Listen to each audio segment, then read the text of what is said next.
secretary, it is my responsibility to have a formal roll call. William Allen. Here. Richard Bowman. Here.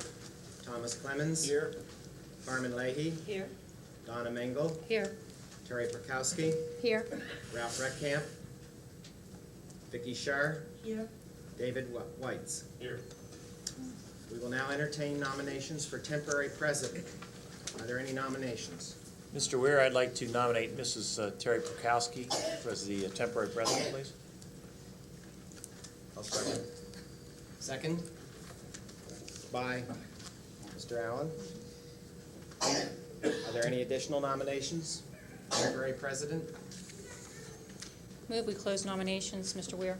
Thank you. Second? Second. Motion that the nominations be closed. All those in favor? Aye. All those opposed? The nominations are closed. Mrs. Prokowski has been nominated as temporary president. All those in favor? Aye. All those opposed? Hearing none, Mrs. Prokowski is the temporary president. Would you like to move to this chair? Thank you. Thank you, Mr. Weir. Whoa. Jeez.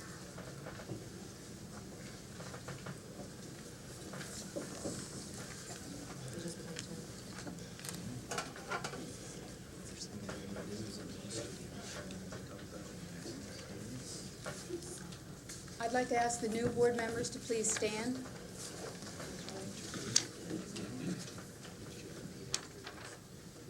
I'd like you to raise your right hand and repeat after me.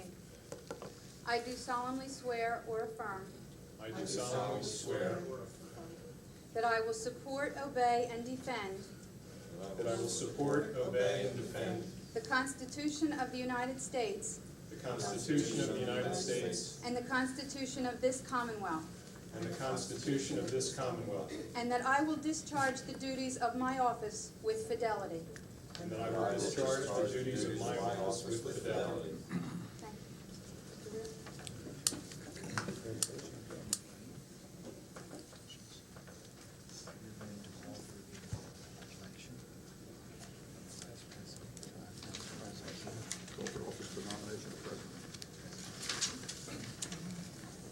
I'd like to open the floor for nominations of president for a one-year term.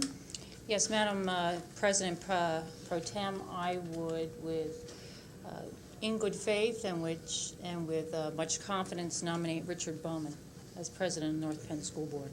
I second the nomination. Thank you. We have a nomination and a second. Mr. Weir, are there any other nominations? I move the nominations be closed. Second. Nominations are closed. We have a vote.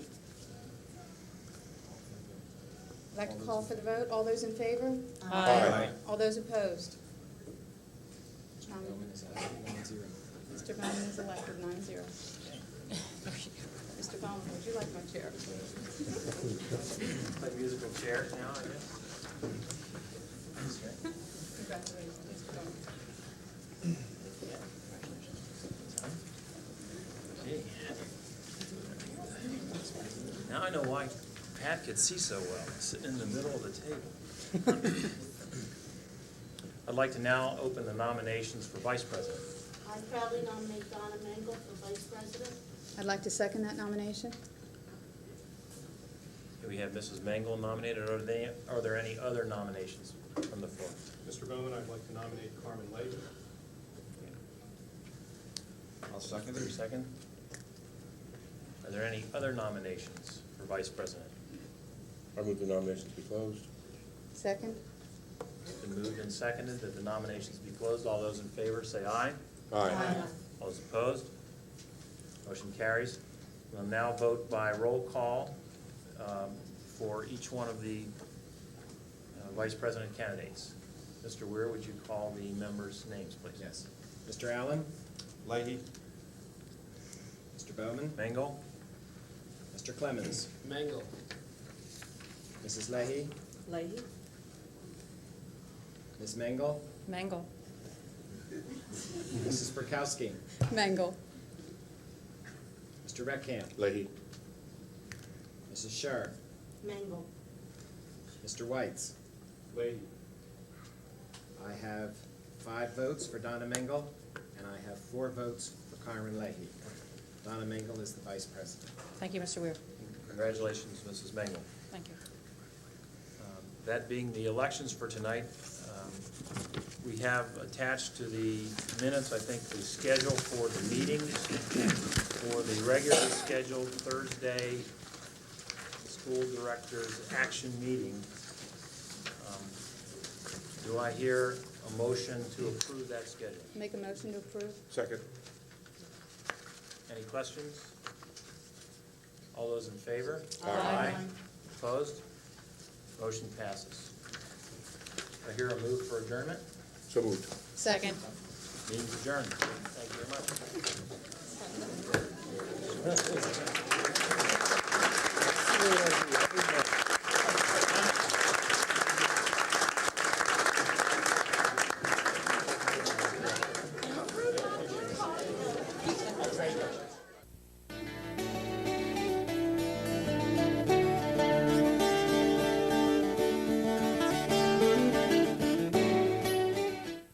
Be no official action tonight. It'll be at a future meeting.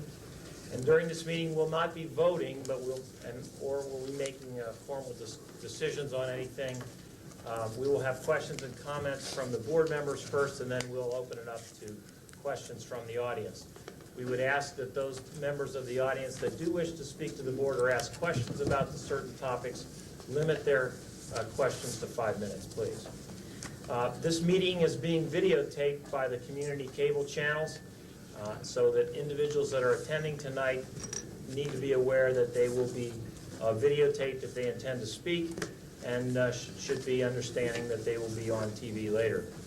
In order to meet the requirements of the Pennsylvania Sunshine Law, it's necessary to record all the names, so if you do wish to speak, please give your name and address prior to doing so. To assure compliance with this requirement, please step up and speak close to the microphone at the podium over on my left. We've asked that, once again, that you limit your comments to 5 minutes so that if everybody in the audience plans to speak, that we can get through all those. If it so deems it, I will give you a wave and ask that you relinquish your time at the podium. I guess we can move on to the agenda now. The first item on the agenda is the contracting for non-public school busing, and I'll call on Bill Hartenstein, please. Thank you, Mr. Bowling. As the board knows, in September, the Board of Directors received an evaluation of the Transportation Department, presented that evening by representatives of David M. Griffith and Associates. And as you'll recall, the objective of that evaluation was to determine whether there were opportunities to reduce transportation program costs while retaining the quality of service that currently is being provided to the school district. I'm pleased to be able to report to the board at this time that most of the recommendations that were made by Griffith at that time have already been acted upon and are in effect. But as part of that review, Griffith and Associates were also asked to review the impact of redistricting and enrollment growth, and to make recommendations to the board for dealing with both of those issues. At the September meeting, our consultants further recommended that the board consider the possibility of contracting for non-public transportation as a means to avoid significant capital investment in new buses and facilities during the coming year. It was at that time that the board directed administration to work with Griffith to develop a request for proposal. That process has now been completed. 5 proposals were received, and this evening we have representatives from Griffith again with us to report on the results of that RFP process. But this time I would like to introduce Chip Taggart, who may be familiar to you from the last presentation, and with him is Mark Knight, also from Griffith. Thanks, Bill. As you recall, in September, we gave, as Bill said, a report on the pupil transportation services here in the school district, and gave the services very high marks, both with respect to quality and with respect to efficiency. But as we looked forward into what was happening in the future, the growth in enrollment and the response that would be required to that growth in enrollment, we discovered that there would be a substantial increased demand of pupil transportation services. 25 new buses to be added to the fleet next year if you remained in-house, costing in the order of $1.3 million. Significant increase in personnel and costs associated with personnel.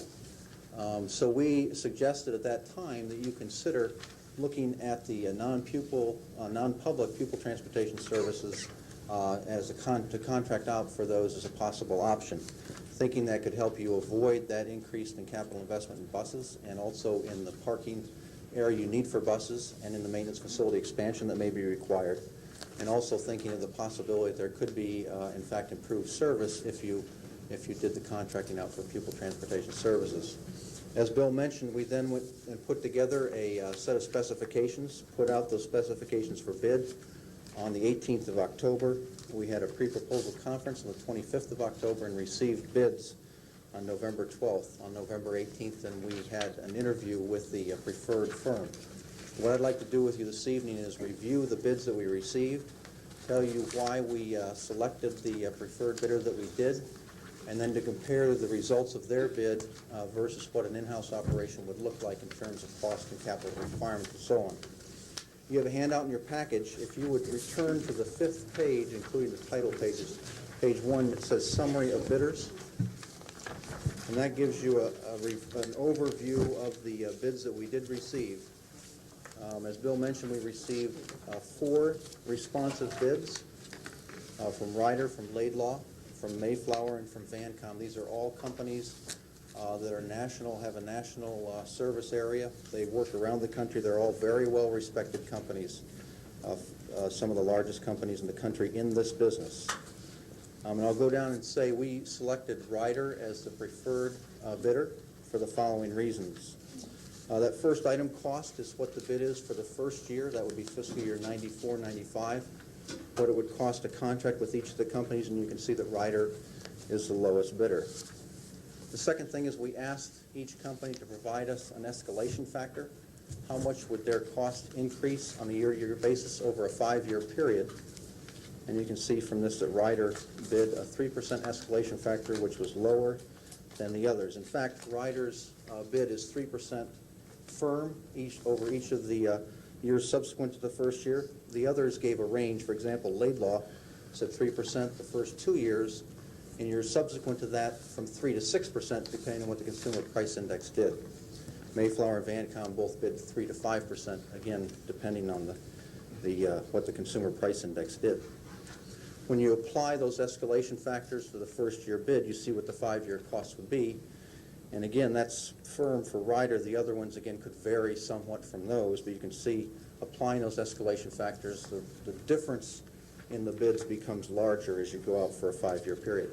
I will say, by the way, that the contract that was proposed in the specifications was a 3-year contract with 2 years optional. After the 3rd year, you could extend the contract for one more year if you so elected, and then for a 5th year if you so elected. But we projected the cost out over a 5-year period.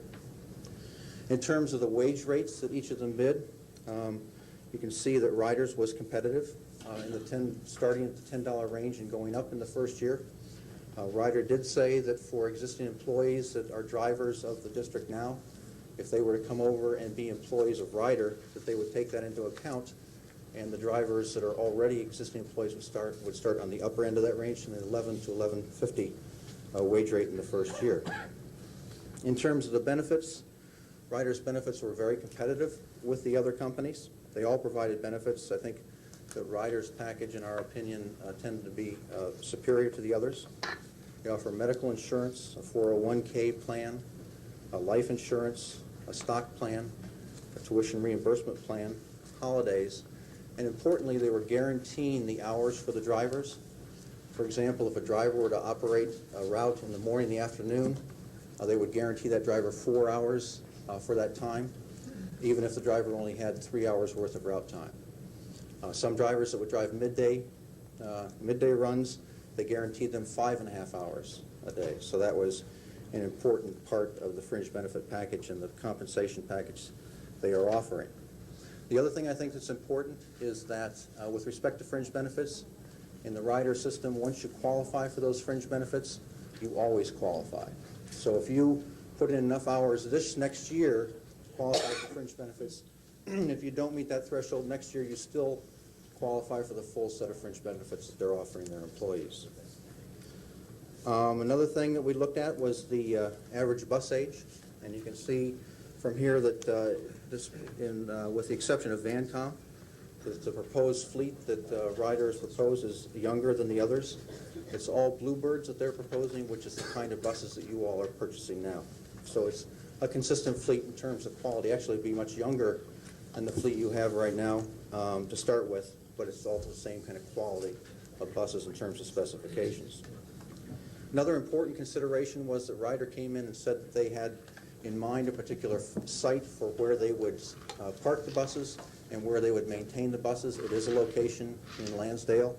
Would require minor modification. It has a maintenance facility already. The others were not certain where they would put such a facility, so that entered our consideration as well. So for those reasons, we suggested that Ryder be the preferred bidder in this particular situation, and as I said, Ryder was interviewed on the 18th of November. If you would now turn over to 2 pages, the cost of alternatives. Here we have what the cost would be in fiscal year 94-95 for an in-house operation and for a contract of non-public students' transportation and keeping the public students' transportation with in-house resources. You can see if you take all of the costs into account, and the various costs are listed there. The cost differential in the first year would be a $49,000 differential when you take into account depreciation, the capital and facility improvements that we said would be required if you kept the operation in-house. If you look to the future beyond that, I think there's a possibility that range, that difference would narrow. For example, Ryder has proposed, as we said before, a 3% escalation factor. I think this past year, your escalator was about 4%. And some of your employees, I think, got on the average about 4.5% increase in wages. And some got step functions, which may have given them, for example, a 10% increase in wage rate. Of course, so that would make that differential change, if I'm correct in those assumptions. The other thing is the number of buses that will be required, as I'll mention in a minute, will be less under the contract option than the in-house option, again, which could lead to lessening the gap between the two costs in this case.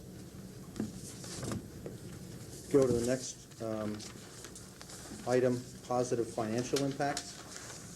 And there are 2 corrections actually on this sheet, the packet, that we didn't catch earlier. My apologies for that, but let me tell you what they are. In the additional equipment area, instead of $1.3 million in avoided cost, it should be $1.5 million. And basically what that says is that if you go to a contract option versus an in-house option, you'd have to buy about 28 buses fewer over that 5-year period. And that would cost about $1.5 million less. Under replacement equipment, that number is larger. That was the gross figure for replacement. The net figure should be $1.1 million. So if you'd make that change. Basically, if you're going from a fleet of 130, 135 buses to a fleet of 70 to 80 buses under a contract option, then of course your replacement requirements are less. And that $1.1 million reduction in replacement costs for buses reflects that. You would avoid the requirement to expand the parking area. As we stated in our report previously, the parking area is already severely constrained. In fact, the insurance people pointed out that they were concerned about accident risks associated with that. You would probably have to expand that area by 40, maybe even 50% over the next few years to accommodate an expanded fleet if you remained in-house. You wouldn't need to do that. You have about 120 buses there now, maybe, or 100 and something like that with spares. Of course, this would take you down to the order of 85 next year if you went to an in-house operation with contracting and non-public service. You also wouldn't have to, we suggested some minor modifications to the maintenance facility, converting the paint bay to a maintenance or repair bay. And that wouldn't be necessary, certainly in the short run, if you went to a smaller fleet. Let me mention sale of buses as well. If you're going to a smaller fleet, there would be an excess of on the order of 25 or 30 buses that you could sell at that point in time. That would be the buses probably that are the older buses in the fleet, not necessarily old buses, but older buses in the fleet. And we figure that you could get on sale $150,000 to $250,000 one time if you sold those buses. The other thing that we haven't had an opportunity to look into in detail yet is the reimbursement that you get from the state for pupil transportation services. The way that formula is constituted, there are two things that would lead to an increase in the reimbursement you would get from the state. One is that your fleet would be younger, and part of the formula is a function of the age of your fleet. If you're going from 108 regular buses to 72 buses, and of course you can sell those 25 or 30 buses, and that would decrease in the short term the age of your fleet. On the other hand, the formula right now as it's constituted also provides for higher reimbursement if you're contracting than if you're doing in-house. That's just the way the formula is written, so that there would be an increased amount of state funding that would come to the district with a contracting option. Again, we don't know what that is right now. We've made a request to the state to find out what that might be. Now, if you go to the next exhibit, which is effect on employees, of course, that's always a consideration when you're thinking about doing contracting of what services that were initially in-house. You have 111 regular drivers at this point in time. As I said, if you went to a combination in-house contracting option, you would need to retain 72 of those driver positions. That would leave 39 of those positions that would no longer be needed as in-house operations. So basically, those people would be available to become employees of Ryder. You have a normal turnover about 10 a year, as I recall, about a 10% turnover rate. So in fact, that number may be less than 39, but we don't know what that might be. In the specifications that we put together, we asked the contractors to provide the right of first refusal to any employees that would no longer need to be employed by the school district if we were to contract this service. And Ryder and the others did indicate that they would in fact guarantee right of first refusal to those drivers who were interested in becoming employees of the company. The qualifications they have are no different than the qualifications that the school district has right now. So we wouldn't anticipate that there would be any particular problem with meeting those qualifications. In terms of what drivers would earn, as we mentioned before, the wage rate for drivers that would come over to Ryder, if they so chose, would be in the range of $11 to $11.50 in the first year. And that's less than some of those drivers are being paid right now. It's hard to know exactly which drivers might no longer be employees and would go over to a Ryder situation if you elect to do it this way. But their range of compensation may be on the $11.50 to $13.50 or $14 an hour range now, I believe. But under this situation, there would be a larger number of hours that would be available to these drivers, so that would give them the possibility with a lower wage rate still coming out with comparable compensation.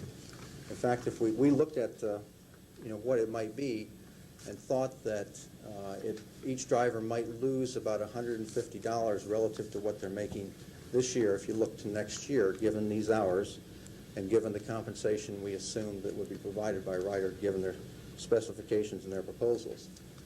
That might be overcome in a couple of ways. One is Ryder offers a bonus for safe driving for attendants that amounts to about $300 a year.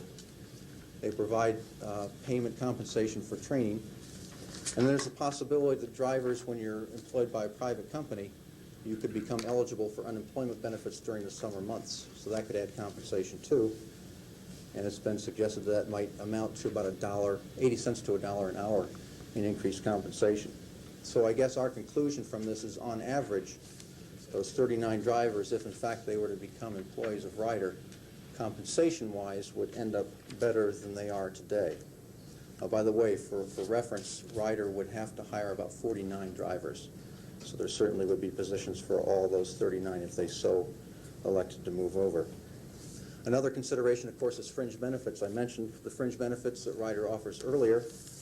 In fact, if we compare the contract option versus the in-house option, it would result in 10 more people being eligible for benefits net than you would if you stayed in-house. So there would be more people that would qualify for fringe benefits under the contract in-house combination than there would be under strictly an in-house combination situation. I guess, in summary, it would appear that there are financial benefits to going forward with this kind of proposal. There would be an avoidance of the capital investment that we're looking at for next year if you stayed in-house, and the avoidance of the parking area problem that you would face. It would appear that the drivers may be as well off or perhaps better off, depending on your perspective, I guess, with the changeover. One other thing I might mention is the service level. We think that if you go to a contracted option for the non-public schools, that you can avoid the shuttle system you have in place right now. We would anticipate, given the routes and schedules that we've put together in a preliminary way, that the time that the private schools or the non-public students are on the buses now could decline by 15, 20 minutes or more each way to and from school. So that's another consideration that you might want to take into account. Basically, the point we're at right now is that we've gone through, we've looked at the bids, we've recommended a preferred bidder, we've had an interview with that preferred bidder. The next step to take would be to negotiate a contract with that bidder, and I guess that's the issue that's in front of you. So, Bill, I'll turn it back over to you. I think Chip has laid out pretty well all of the aspects of the issue, and we'd be pleased to entertain any questions from the board. Yes, I have a few questions. Mr. Taggart, can you give me the corporate age of Ryder? Do you know that offhand? How long they've been in business? I'll look at it. Certainly.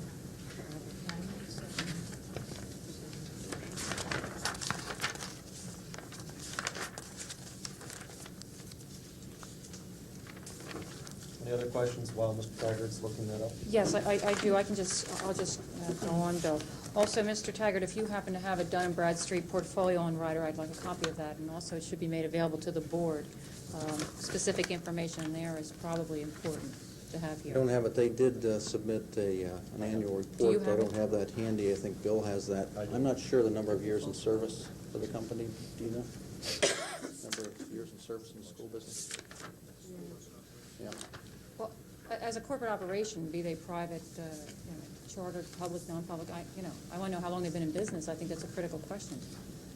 I'm not sure what the answer is. In the audience also is Mr. Steve Abel, representing Ryder. He flew in from Rhode Island this evening to be here.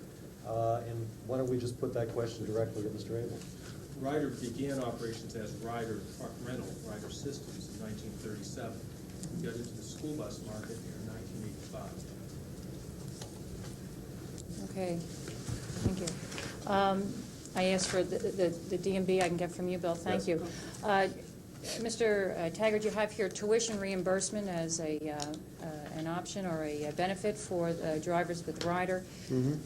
Tuition related to what type of coursework other than CDL? What type of coursework are we I'll looking call on at? Steve to answer that question as well. We pay for our drivers to go back to school. There are a few restrictions.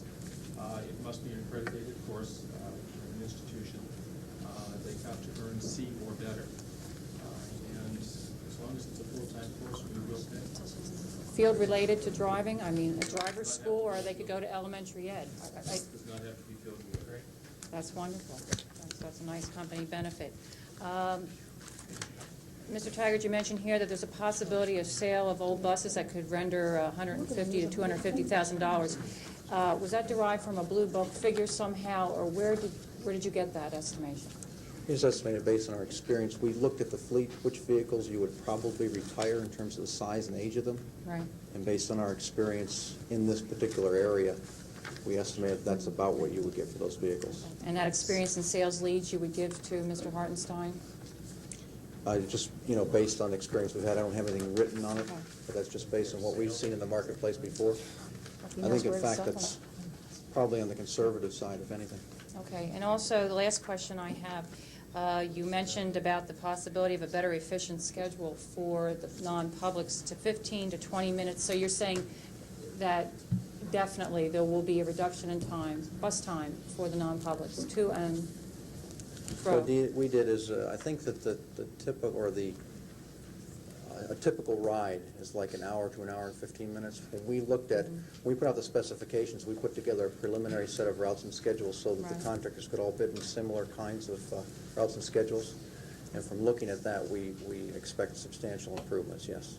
Okay, I've heard much about the financial savings. I can appreciate those, and Bill, it looks good to me, but I want to see the efficiency of the kids' schedules go up there as high as with the importance of saving some money here too. As Chip referred to, currently we operate under a shuttle system where we bring students from our non-public schools into a staging site, either the high school or Pembroke or some other schools, and from that point they are then shuttled out to their individual schools. This would eliminate that step. And as you'll recall, last year we were approached by a non-public school with some very serious concerns about ride time. This would address those concerns and solve them literally overnight. That's wonderful. Bill, my concern though with the schedule is what guarantees do we have that Ryder will stick to that schedule and not cut back on the buses within a year or two, or? Built into the contract will be liquidated damages, and that is always something that the district has in its back pocket. In checking with their references, we contacted 7 or 8 of those. That has not been a concern in any of the districts that Ryder is currently servicing. Ryder currently has 3 sites in the Pennsylvania area and has not experienced anything of that nature to date. There's also, in addition, there's a provision that when they come up with the routes and schedules for a given year, that has to be approved by the school district before they can put it into effect. I think what would behoove us is to make sure that we get in touch with the non-public school parents to make sure that they're satisfied also with the schedule, since we're changing from what they're used to, even though it's longer, and the confidence that they have in the school district to an outside busing system, which they don't know about. You know, obviously, Ryder has a great reputation and all, but I think it would be better for us if we actually communicated that to the non-public school parents so that they would know that they would not be losing the schedule, that Ryder would not say all of a sudden, you know, it's not beneficial to run this route, or I'm going to add 20 minutes or whatever to your level. That would all be written in very clear terms within the contract that we would sign with Ryder. We also, by the way, when we put together those preliminary routes and schedules, we did not alter the times. Those schools are now in session, so those will be assumed retained. The other question I have is about the employees themselves. I know we had spoken about a transition period and having Ryder come out and speak to the employees and explain the full benefits and that. Is that part of the contract also, that they will do that? Mr. Abel and his associates have asked, should they be given the contract, have asked to be included from the very beginning in their relationship with the drivers. As Mr. Tiger pointed out, they're going to be looking to hire approximately 49 employees. It is certainly to their benefit to hire employees from the North Penn School District who are already CDL trained, CDL licensed and trained. So they are anxious to become involved from the very beginning. Administration has already met with the drivers advisory group last week and will be meeting with the full department tomorrow to review all of the aspects of this. We have tried to keep a very open, two-way conversation going so that we answer all of their concerns. As Chip pointed out, the realities are that for some of the drivers whose positions would be eliminated as a result of this, they actually fare much better, or at least as well as under the arrangement with Ryder. So we need to explain that in detail to our drivers, the ones we haven't spoken to already. I think it's important that we keep that communication open quite extensively. And I think it's a great way to save the school district some money that we're going to be outsourcing the non-public school buses, but making sure that we keep control of what's happening and how it's happening within that contract. The fact that the school district would contract with an outside agency does not relieve the district from any of its responsibilities. Right. We still maintain that responsibility, and certainly the suggestion of working with the non-public school parents will be, from the very beginning, an active involvement with them. Thank you. Well, if not the non-public school parents, at least the principals that are involved. Question on school times for the private schools. Will they be the way they are now, which is kind of squeezed in according to what we have time for? or if they would like to change their time earlier or later to be the same as ours, will they have that option? I think that the district has always attempted to work with all of the non-publics in that particular area. It's been somewhat of a negotiation. However, within this contract, the times that they set are the times that the contract will have to honor.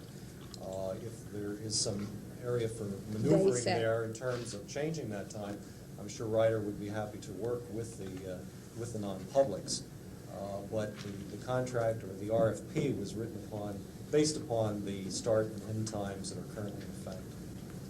Well, I know that the parochial school in my area starts, my son used to get the bus 45 minutes before he gets it now for first grade, the same class. So I think they may want to change it. I'm just asking if that's an option open to them. The other question is on your 3% escalator. Is that something they committed to? Yes, To stay at 3%? that's correct. Okay. Thank you.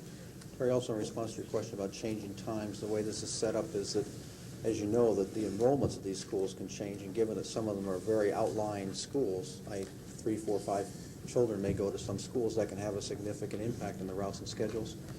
So what we have is we've got a bid based on the routes and schedules we put together here. We also have a per bus per day cost.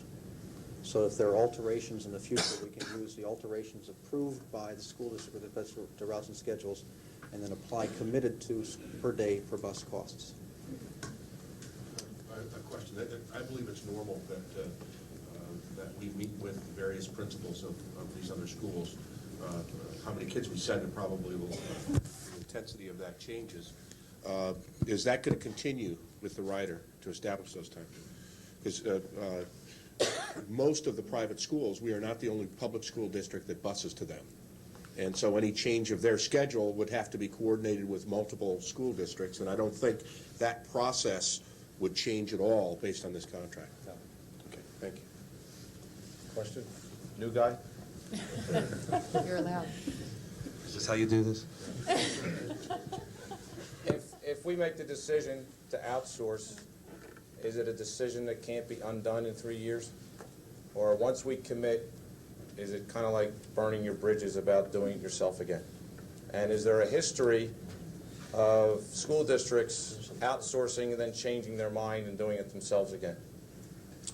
The last question first, maybe. It's very unusual, I think, that once a school district commits to outsourcing, to come back in. I think in fact, we did a review last year of a school district in Connecticut to look at that question.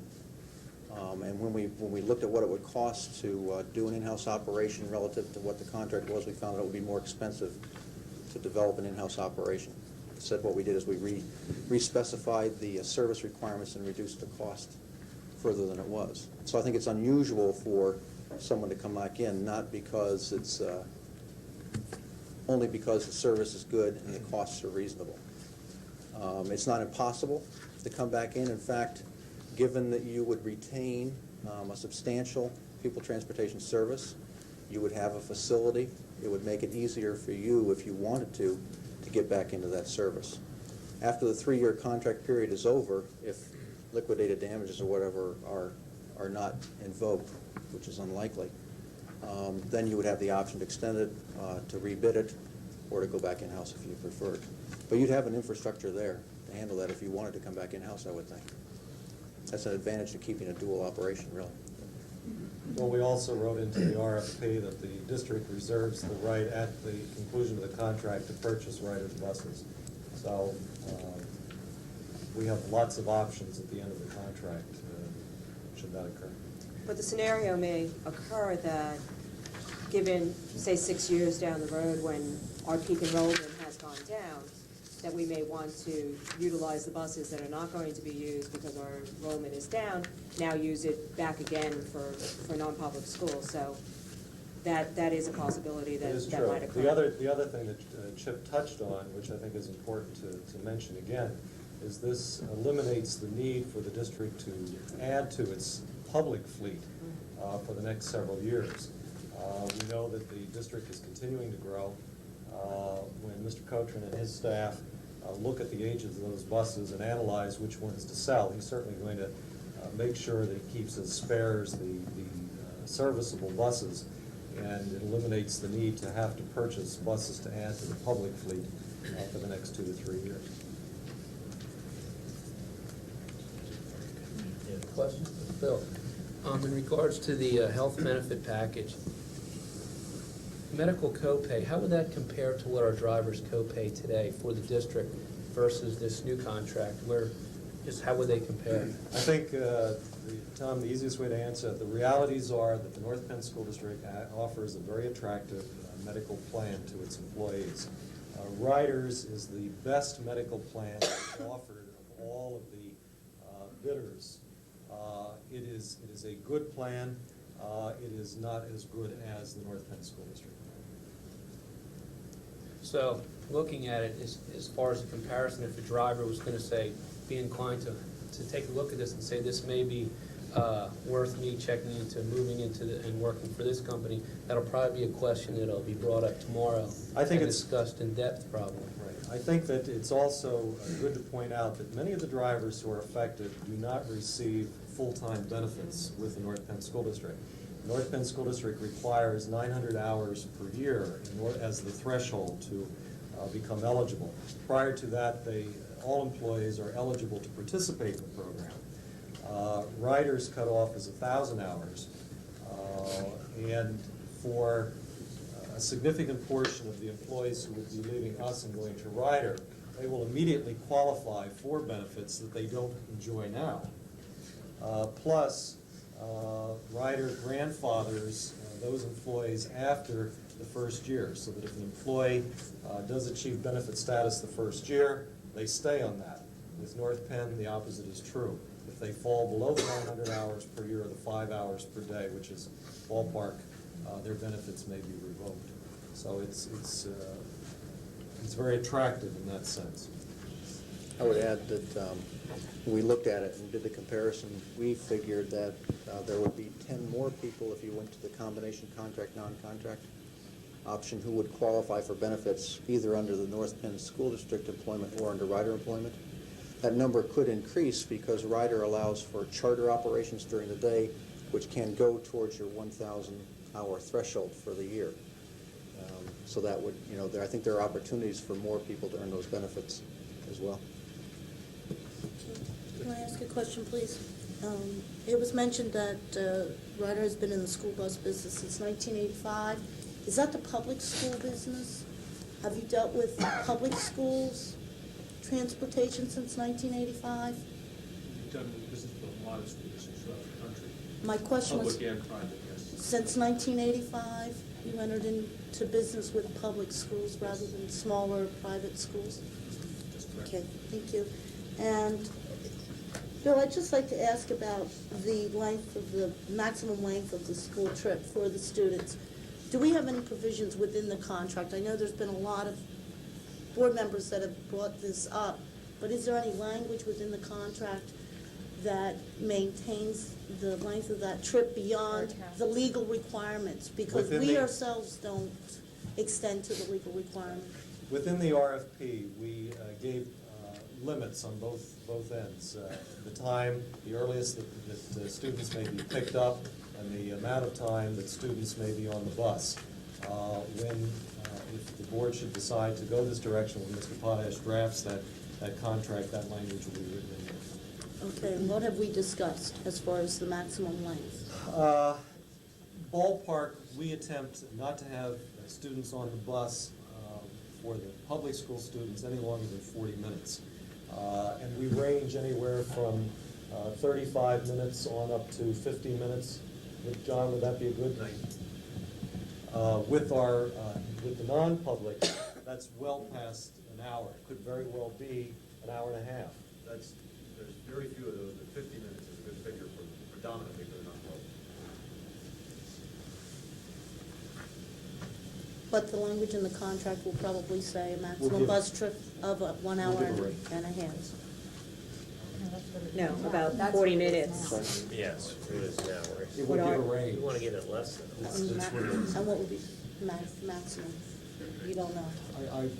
Yeah. I don't know that I would be able to give that to you. Okay, because I think the school principals will probably be very much interested in knowing what the maximum bus trip would be.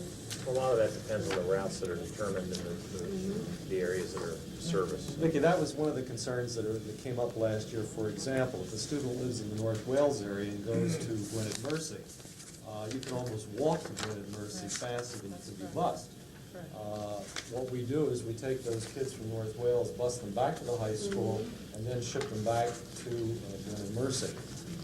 That may be an oversimplification, but the bottom line is that those students, the significant portion of those students to, for example, Germantown Academy or Gwynedd Mercy, or those schools that are close by, are going to see a dramatic increase in service.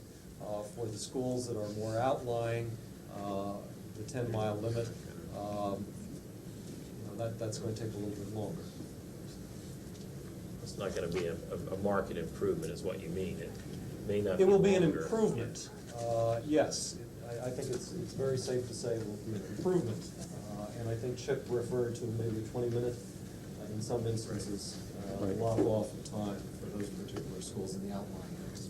Bill, when you talk about, or when Chip talked about the costs of retaining those services in-house, that would be with the status quo in terms of the bus routes for non-public school, or would that be for improving the non-public school bus routes, doing it in-house as well? That's the status quo. The same shuttle system would be retained So- under that scenario.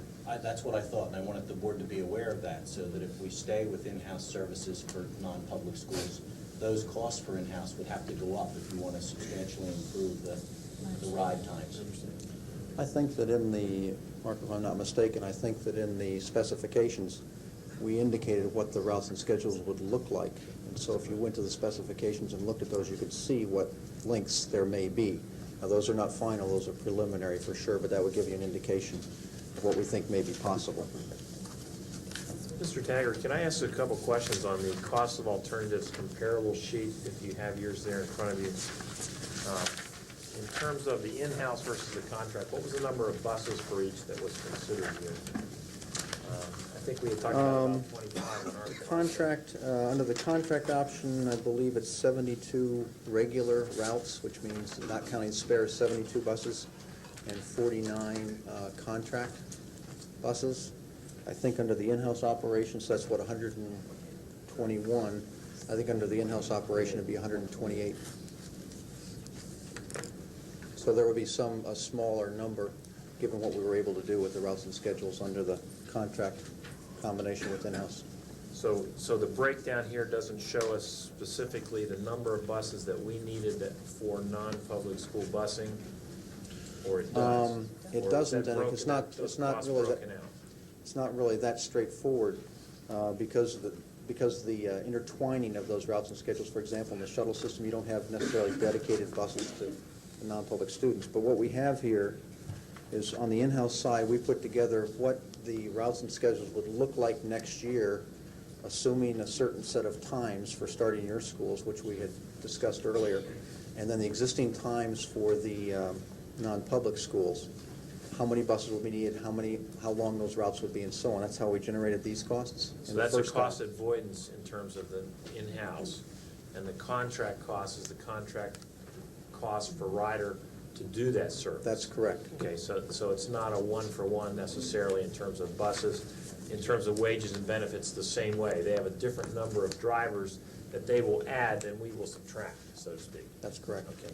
Now, and I keep coming back to that because I look at the fuel charges and I'm thinking, even though we are doing some shuttle business, we are tying those to the non-public school students are riding to the high school, so that shouldn't count against them. That's a regularly scheduled bus service that the non-public schools just happen to be on.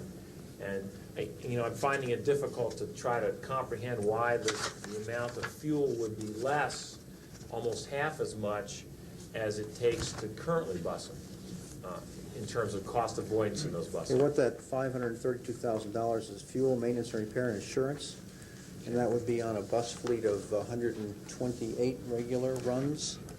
And so the mileage associated with that, and of course the fuel, and then the maintenance and repair costs, labor plus parts and so on associated with that would be the $532,000.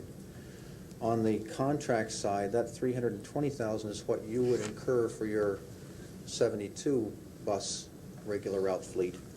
The contract cost of $1.9 million is contracting you're already doing the $325,000 plus rider's bid for the first year. No, I understand that. It's just, it's the fuel cost that I'm looking at. It doesn't appear that we're comparing apples and oranges, or we are comparing apples and oranges, rather than apples versus apples. You talk about 128 runs on the in-house versus 72 bus runs on the contract. Now, are we counting the bus runs in the in-house to take the kids to the drop-off point, for example? I've heard that. Okay, great. How this is based is the fuel M&R is based on a per mileage basis, and we applied a certain mile per each route. And what we look at here is this elimination of a number of routes, which eliminated X number of miles, which eliminated X number of costs. Okay. The insurance costs are on a per bus basis. So we eliminated 50 buses, we eliminate $50 buses worth of insurance costs. All right. So what is occurring, we did not double count that. We counted shuttle runs, the first leg of the shuttle run to the high school or the middle school as one run. And given the current mileage that you incur on that run, you would still make that run in the future. You just are saving now by you're picking up more children along the way. So that run does not go away. You'll still incur that run. But you do eliminate the additional runs after that. So you're saying that by not having non-public school students on that bus is now able to pick up public school students on that run, and will save subsequent runs, and that's why there's a cost avoidance there that's greater than the cost of the contract. It's not greater than the cost of the contract. In total, the cost, I'm not following your question, I think. Okay. It's a rabbit trail. On the line item is what he's saying, that it's on the line item. You're saying that we're saving, .532, where No, it's that going is to the, cost us that is the cost to operate fuel, maintenance, and repair, and insurance in-house. It's .532. The cost to operate under a contract is $320,000. Right, that's my question. So you're going to be avoiding a cost of $200,000.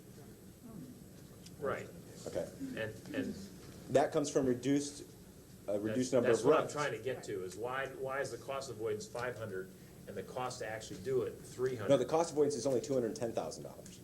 Well, wait a minute. The cost to do it in-house would cost us $532,000. The cost to do it via contract is $320. If we contract it out, the cost avoidance to us is $532, a net savings of $200,000. That's what you're saying, correct? Correct. Okay. Now, when I'm trying to compare here, and logically in my mind this doesn't make sense, is that if we are making runs with our students and their students on, that shouldn't count against us to do that. And that shouldn't count against the non-public school students, because we're not avoiding that cost. Now, if we can make one run with joint students on, and then we have to make another run with only our students on, and we can avoid that second run, then that counts. I can agree with that we don't have to do that. That should be in that 532. But if we still have to make another run with that bus, even though we don't have non-public school students, then that shouldn't count. So that, I'm just questioning the numbers, because if you're saying on the left side, if we did it in-house, it would cost us $4.87 million. And if we did it by contract, it'd be 4.9, all right? I'm saying that we have to be able to compare the cost avoidance with what the contract service is actually going to be before we can make a reasonable decision that, yes, in fact, it is less costly. Now, maybe it's just your methodology for where you got the numbers or what you contributed to that. Maybe if we see a breakdown of that, it would certainly help me understand that better. Let me go back and review briefly how we constructed these two sets. Okay. Under the in-house option, we said, what would it take in terms of buses, bus hours, bus miles, drivers, and so on, to provide all of the service, the public plus the non-public service. So if we were to fully cost that service in fiscal year 94-95, it would cost us what you see here on the left side. Then we just said, okay, what if we contracted out the non-public and we kept the public school student transportation in-house? What would the full cost of that be? So then the avoidance is the difference, or the difference, I guess, is the difference between the two columns. Okay. So That didn't come out. That Yeah, didn't. my apologies. This is our cost in-house to do the whole thing. correct. And the cost to just do the non-publics is the right side, No, the cost on the left side is to do the whole thing in-house. Yes, to do the whole thing in-house. in-house. The cost on the right side, the contract is, if you did the non-public with contract and the public school students with your own Public employees, the combined cost. Great, that's what I needed to see here. Okay. All right, thank you, now I understand. Now you know what bus is Can I ask a question? When you figured your costs with contracting, did you take into account that for each school, for example, if we have 20 runs, 20 buses going to the high school, that we may now only need 18 buses? That's exactly what we You did. did include that? That's right. That thinking, okay. So we did a whole set of new routes and schedules under both conditions. Can I ask one more question, please? When you did your study, and I'm sure it was very thorough, how many students did we estimate would be affected by this? How many non-public school students My recollection is they're on the order of 2,100, approximately 2,100? Ballpark 22. 2,200, 2,200. Thank you. Any other board questions? No, good report, Bill. Yes, thank you very much. Thank you. Yeah. Are there any questions from the audience of Mr. Taggart while he's still here? If not, thank you very much, sir. You're Appreciate it. We'll move on now to Mr. Kelly and the audit report. Thank you, Mr. President. In December, many people get excited because of the upcoming holidays. Those of us in the great world of school district accounting get excited because our audits are due in Harrisburg. In order to meet the regulations from the Department of Education, I'd like to introduce Mr. Ed Furman. He's a representative of Nellie Falconero and Company. They're our local auditors, and he'll present you the results of our fiscal year audit for 92-93. Great. Thank you, Dennis. As Dennis said, we've completed the audit and issued our audit report to the district. I believe you've gotten excerpts of that, and what I thought I would do is just walk you through the balance sheet and the revenue and expenditure pages and go over some of the fluctuations for the year. First of all, the audit report is an unqualified clean opinion, except for the way that the school district records its fixed assets. The fixed assets are recorded at estimated replacement costs instead of historical costs, and that's the way that most of the school districts in the Commonwealth record theirs. So that's a departure from generally accepted accounting principles, but it's consistent with other school districts. So except for that qualification, the audit report on the financial statements is unqualified. Again, just to walk you through the balance sheet first, cash and investments for the district at June 30 was approximately $55 million, and this was down about $2 million from the prior year, mainly in the Capital Projects Fund, and that just reflects the level of activity and expenditures and disbursements for the year out of that fund. Other than that, cash and investments stayed about the same. You'll see in the footnotes when you get the entire report that all of the assets and the investments are collateralized either with government securities or FDIC coverage, which we confirm as part of our testing. The other major item on the asset side is the taxes receivable, and that reflects the amount of taxes that have been leaned, not just in 92, but in all prior years. And that's down about $200,000 from the prior year. So that's a good trend, and it's a different trend in our other school districts. You have to offset that by the number of reassessment appeals that are going on in process, but as far as the receivable goes, that did drop during the last year. The other significant changes, the amount of long-term debt dropped about $2 million, either from the bond refinancing this past year and also just annual debt service. And the fixed assets, the land, the buildings, the furniture, went up about $3 million, again, just from the activity that took place in the last fiscal year. Down the liability section, the accrued salaries went up about $700,000 from the prior audit, and that just reflects the higher salaries that were paid during the year. Accounts payable dropped about $200,000.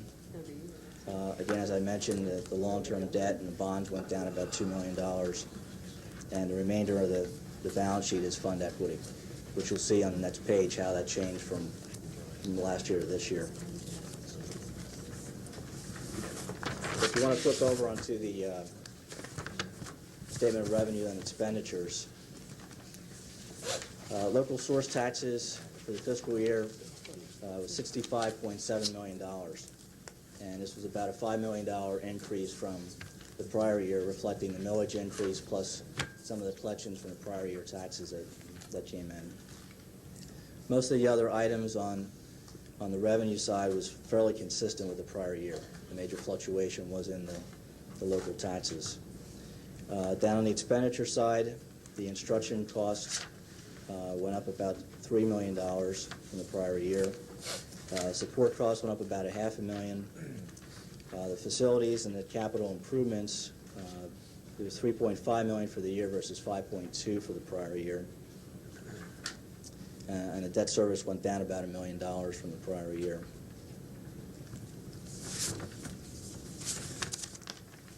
The page that you have after the main revenue statement is a comparison of budget to actual for the year. You see on the revenue side, the local school taxes came in about $2.2 million above budget.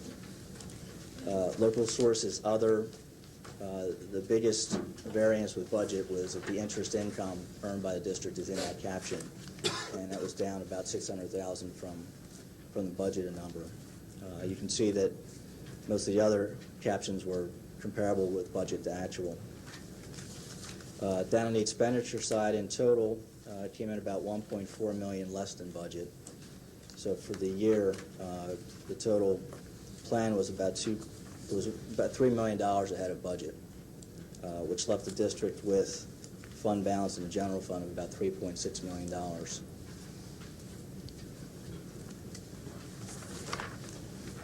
Last type of revenue, which isn't covered in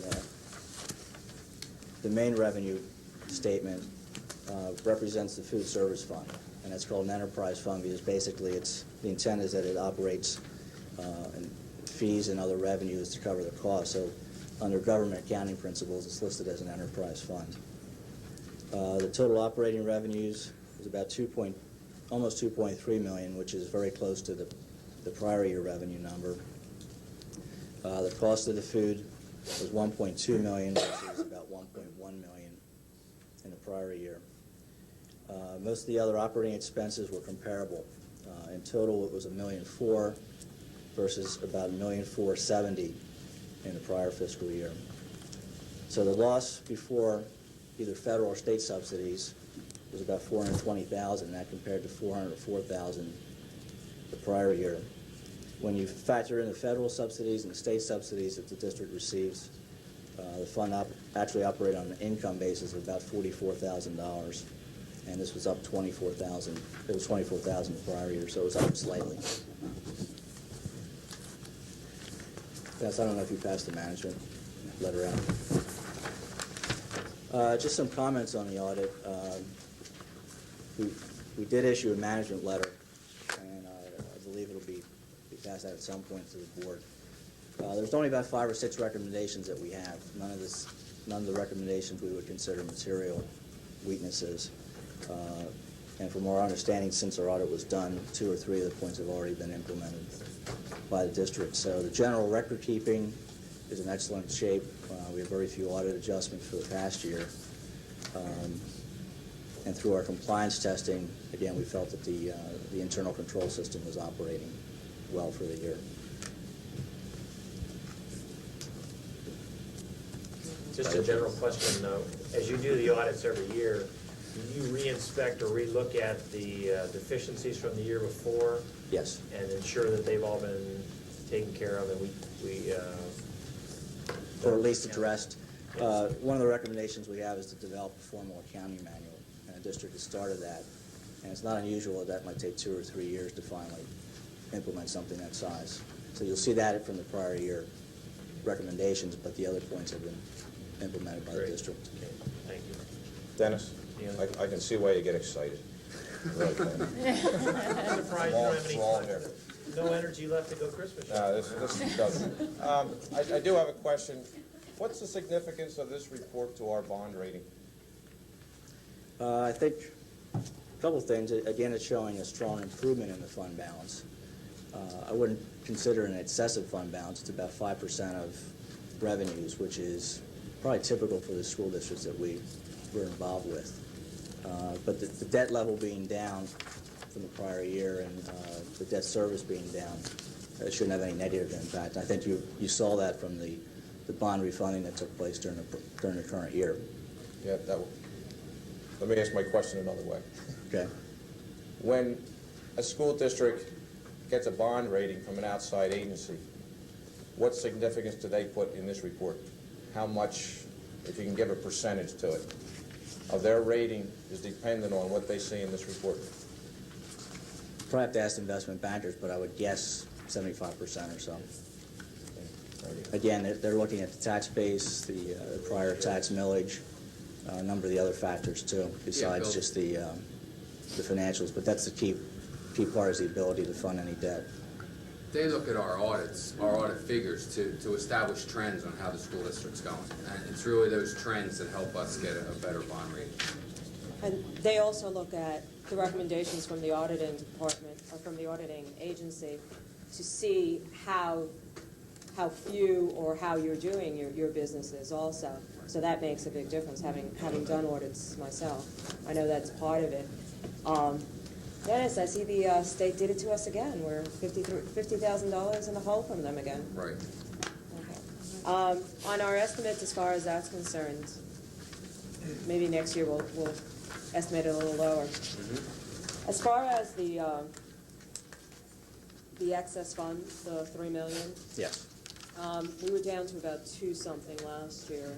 Does the increase represent a good constant within our system, or should we have increased it further to offset some of the Well, you go in the year with a assessments? budget with some estimates. And in fact, if you look at the budget, you budgeted that the fund balance would actually come down about $2.5 million, when actually it went up about $500,000. So I wouldn't consider it an excessive fund balance. Again, it's about 5% of revenue, which you have to look at it, that it's some cushion in case some of the revenues don't come in as planned.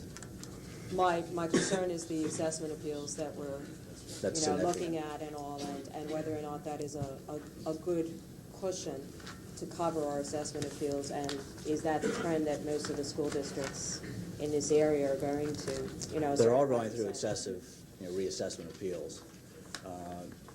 No one has a fund balance more than about 5%. Okay. Again, trying to off-weigh not building up a fund balance either. You do have about $2 million of back taxes that just have to be collected. That's been leaned, which hopefully if that number drops like it did last year, that would help the fund balance too. So are you making recommendations to school districts to offset their? Not to go any further, no. Okay. It's a really board decision whether they even want to utilize the fund balance. Okay, thank you. Any other questions from the board? Any questions from the audience?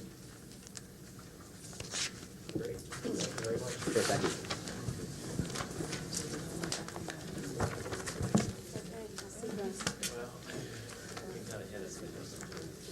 Okay, I'd now like to turn it over to Judy Clark for the Guidance Review Committee report. I was just getting excited about the audit report. All right. No, she wasn't. All right, that's enough. She lied. We don't need to give Dennis any more of a hard time. That's why all the people came. I want to first begin by introducing the members of the Guidance Review Committee, and if you are in the audience, please stand.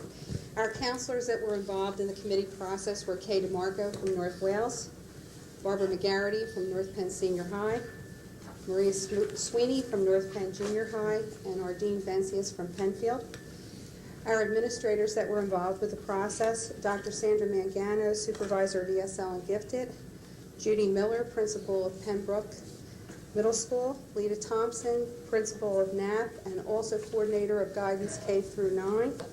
Dr. William Yarwood is not with us tonight. Dr. Yarwood was, if you'll recall, the Assistant Principal at the high school and the former Supervisor of Guidance. Dr. Yarwood has since left us for another position. The community members that were involved with this process: Phyllis Anastasi, Deborah Cheney Giles, Reverend Lawrence Genzel, Nancy Mellon, who couldn't be with us tonight, Santo Componio, and Janet Snyder. I'd like to thank all of our committee members for the many hours they spent working on this project, especially the community members and Mrs. Mangle for the hours they gave up from their families, vacations, and responsibilities. This process has really been a growth experience for all of us. We came together from diverse backgrounds, but we had one commonality, and that was an interest in helping students. We didn't always agree, and we had some very healthy discussions in the process, but we truly developed a respect for one another's opinions and our beliefs. Tonight we're presenting to you a philosophy or a framework for organizing and managing guidance services. This really is phase one of our curriculum review process. With the board's approval, we'll move into phase two for the remainder of this year. This part of the process will include the actual selection of curriculum materials and the scheduling of guidance instruction. This will be brought to the board in May or June of 1994 for approval. Phase 3 is the actual implementation of the program, and that is scheduled to begin during the 1994-1995 school year. I will now turn the program over to Sonny Pomponio for our introduction. Sonny? Thank you, Judy. Looking at the first three presenters, and you got Santo Pomponio, Phyllis Anastasia, and Sandra Mangano, and so you probably think we're going to make an offer you can't refuse. I just thought this was a coincidence. Prior to speaking to you about the history of guidance curriculums in school systems throughout the United States, I just want to take a minute and reflect upon the work of this committee. As a parent, I was always very vague as to where guidance fit in the curriculum and what exactly took place in guidance. And in talking with a lot of parents in the community, I think there's that same feeling of ambiguities as to what takes place in the school system and guidance. And I got to say, I really learned a lot on this committee. It truly dedicated itself to coming up with a document and a series of documents which I think will solidify what guidance is. And it was all done with the best interest of all the children of North Penn School District in their heart. And just finally, one other thing I have to say is we as a community should be very proud of the counselors in North Penn School District. They are true professionals. I really have to say that. Now, getting into the history of guidance. Guidance began as vocational guidance with a strong emphasis on occupational selection. However, early in the 1920s, the focus changed to an approach which stressed counseling for personal development. During the late 20s and into the early 30s, guidance was developing into a type of service approach. Although counseling was still considered to be important, three aspects took priority as a model, and they were vocational counseling, educational or academic counseling, and third, personal and social counseling. This basically continued, this type of counseling, into the late 1950s when there was a heavy emphasis with the counselor and counseling. The problem with this approach was that it emphasized the position of the counselor and the process of counseling. It did not focus on a program of guidance. This particular method of dealing with guidance continued from the late 50s until the early 70s. In the 1970s, the focus moved to change guidance from an added-on, crisis-oriented service to a comprehensive developmental program. The call for this change came from many areas, such as businesses and institutes of higher learning. School districts throughout the country began work to put comprehensive programs in place throughout the 80s. Today, comprehensive guiding programs are becoming the major way of organizing and managing guidance in schools. The to speak to you about some traditional models or ways in which guidance had been historically done in the past. Guidance had been really organized around 3 types of service delivery models, and the first model was called the service model. And it was interesting when we went back in history to see that this began in the 1920s. And how guidance was organized was around 6 major services, and they included orientation, we still do that today, assessment, information, counseling, placement, and follow-up. And although these services are really important in counseling, the model itself was very limited due to the following factors. It was primarily used in the secondary schools. It really didn't lend itself very well to identifying student progress, and there was no specification of how time was to be allocated for counselors. The second model that really has been used a great deal in the United States was called the process model, and that began in the late 20s and has really continued. It emphasized the process by which school counselors work, and we call it the 3 C's of counseling: counseling, consulting, and coordinating. This model was more appealing than the first model because it can be used with both elementary and secondary students. However, the same limitations existed with this model. It doesn't lend itself to the recognition of student progress, and it doesn't allocate specific counselor time. The third model, which was really an interesting model, is called the duties model. And this model really differs from the other 2 in that it doesn't describe a pattern of organizing guidance services. In this particular model, the counselor duties are merely listed. And sometimes these models can contain up to 20 and 30 duties. We've seen some with 60s. And the last one was always my favorite and the committee's favorite, to perform other duties from time to time. They never really talked about what those duties were. This model, again, was appealing because it could be used with both elementary and secondary students. But again, progress was difficult to define and counselors' time was difficult to allocate. I did a little bit of digging, and our North Penn model really began in the 1970s, and you could classify the North Penn model as a hybrid. It's a combination of both the process and the duties model. I'm not going to go into all of the outline of what we're currently doing. That's contained within the body of the report, but the same problems exist. Student progress is difficult to determine, and counselor time is difficult to allocate effectively. And these 3 models really have provided the framework for guidance services in many school districts across the United States. The next part of what we're going to talk about tonight is a review of applicable research, which includes the Geisper's model, and you're going to hear a lot about that model this evening.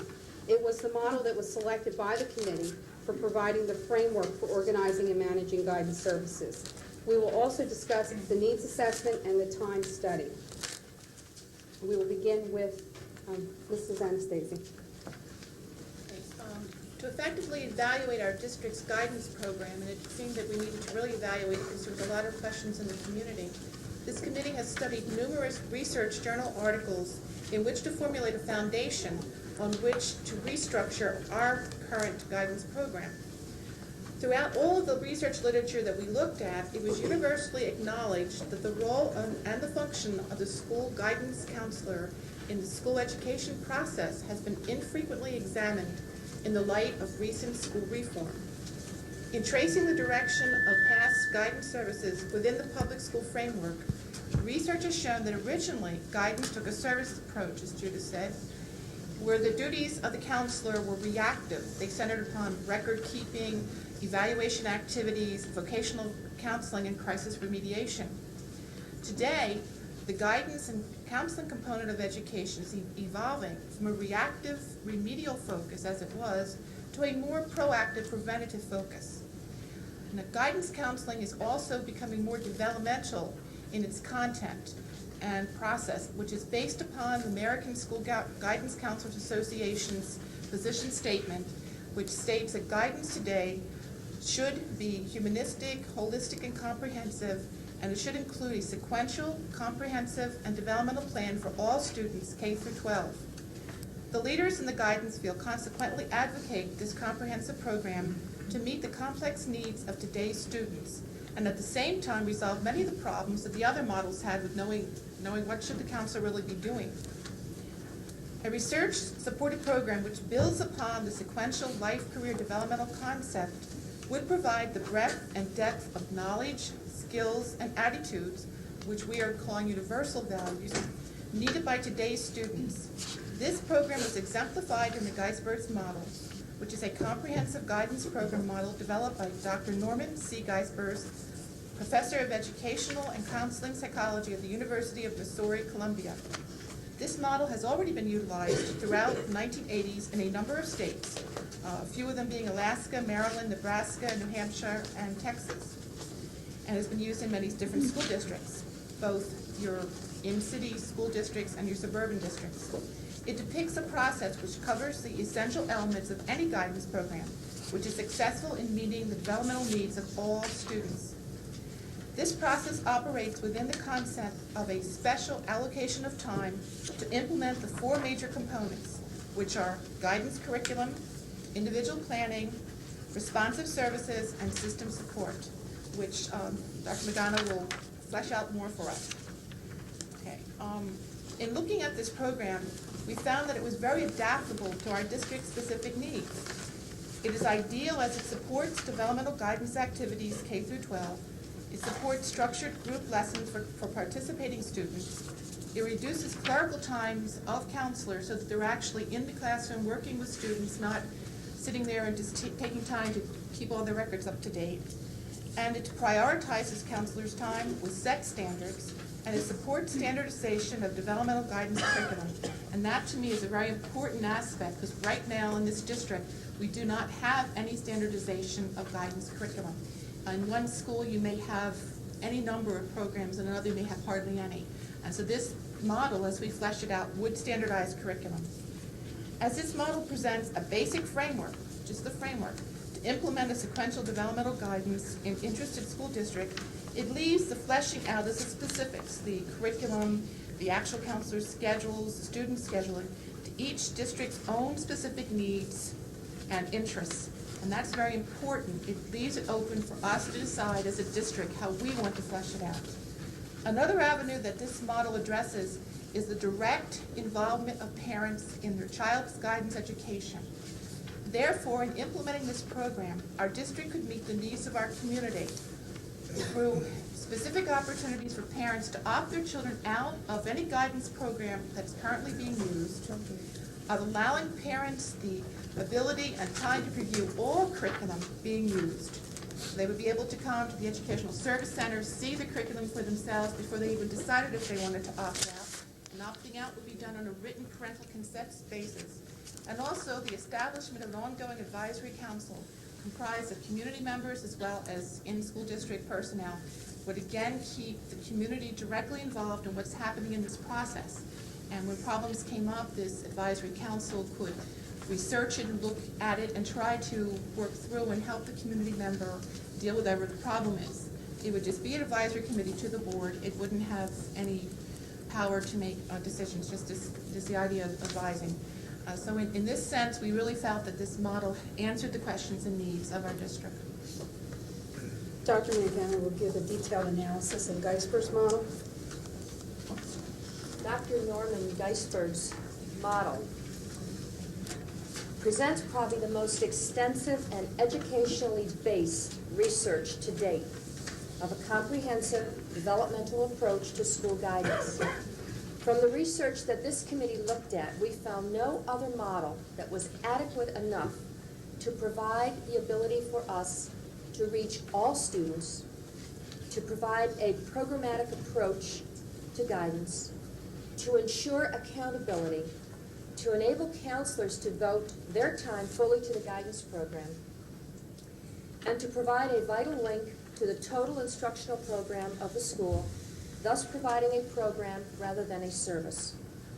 The Geisberg's model contains elements that provide for the development of content that is organized around career planning, career exploration, educational and vocational development, and an awareness of individual skill development.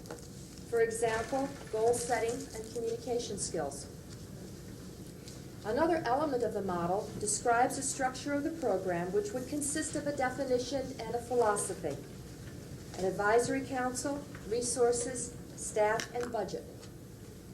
The program components, which there are 4, consists of the following: a guidance curriculum which would provide guidance content in a systematic way to all students, K through 12. The purpose would be to provide for student awareness, skills development, and application of skills needed in everyday life. For example, responsible behavior, communication skills, goal planning, problem-solving skills. The area of individual planning would assist students in monitoring and understanding their own development. The purpose of this component would be to help students in their educational and occupational planning and goal setting. Areas that would be addressed would include education, career, personal and social development. The third component, responsive service, would address the immediate concerns of students, mainly those that would require prevention and intervention. For example, academic concerns, school-related concerns such as absences, truancy, dropout, substance abuse, and coping with stress. The fourth component of the system support includes program, staff, and school support activities and services. In this delivery and support, the guidance counselors would provide parent education, staff development, research, and public relations. The Geisber's model, a comprehensive and developmental approach that is systematic, has many benefits that can be identified. For students, there is an increased knowledge and assistance in career exploration development, knowledge of the world of work, and the opportunity to identify and to learn life skills for future employment. For parents, there would be an increased awareness and specific clarification of the nature and the scope of a guidance and counseling program, increased written and published communications, and most importantly, opportunities for collaboration between parents and the school staff. For guidance personnel, a more clearly defined role and function that will clearly reach all students, and provide a tool for program management with clearly defined responsibilities. For administrators, the program structure would provide specific content, accountability, and clarification of the guidance program to meet the needs of the community. For teachers, a supportive working relationship, a team effort to address student skills, and the view of the counselor as a resource person. The Geisber model is a change from position to program, and it provides a basic organizer for the schools to require a clear understanding that guidance is a program, that guidance and counseling programs are developmental and comprehensive, that guidance programs focus on what is right with the student and not on what is wrong. It is built on a team approach, and finally, it mandates articulation between and among all grade levels, the community, and the school district. Mrs. Thompson is going to go over the results of the needs assessment and our time study. Mrs. Thompson. The needs assessment is a survey-type instrument developed by the Guidance Review Committee in the spring of 1993. This instrument was developed for two reasons. First, to assess students, parents, and staff attitudes about our current guidance services K through 12, and second, to provide a basis for curriculum revisions and improvements. The population of respondents to the needs assessment included three groups: North Penn School District professional staff, parents and guardians of K through 12 North Penn students who were selected by a computer-generated random sample from the current census file, and seniors from the graduating class of 1993. Parent permission was obtained for students under age 18. All responses to the needs assessment were made on an anonymous and voluntary basis. The total rate of return for the three groups of respondents was 46%. The 40 statements in the needs assessment dealt with the four aspects of guidance as described in the Geisber's model: the guidance curriculum, individual planning, responsive services, and system support.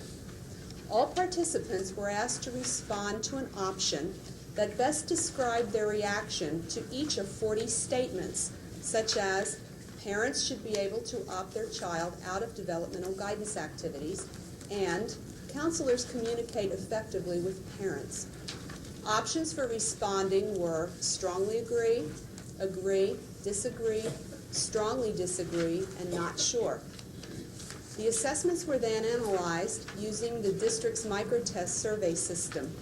The analysis depicted the frequency of responses to each selected item and provided a histogram of the results. The committee then carefully analyzed the results of the needs assessment. These results were used to a large degree in formulating the findings and recommendations of this committee. Another instrument used as part of our methodology for collecting data on our current guidance program is a time study that focuses on how counselors at all levels utilize their time. The use of counselor time is a critical element in the Geisber's model, which makes the assumption that counselors should spend 100% of their time implementing the guidance program. No counselor time should be devoted to non-guidance activities, such as proctoring tests and performing clerical duties. The Geisber's model also makes two other important assumptions about counselor time. First, some counselor time should be spread across all 4 program components: the curriculum, individual planning, responsive services, and system support. Second, different grade levels require different allocations of counselor time across the 4 components. Our committee was very interested in seeing how counselors currently utilize their time in order to determine where changes needed to be made in our total guidance program. So, in addition to the needs assessment, a week-long time study was conducted in October of this year for that purpose. Keep in mind that this week-long study captures a particular moment in time. Results may have been somewhat different depending on the time of year in which the study was completed. The results of the counselor time utilization study were compared to the recommended time allocations in the Geisber's model for each level: elementary, middle and junior high, and high school. The specific percentage of time comparisons between our current utilization of counselor time for each level, elementary through high school, and those suggested by the Geisber's model are displayed graphically through pie charts in our report.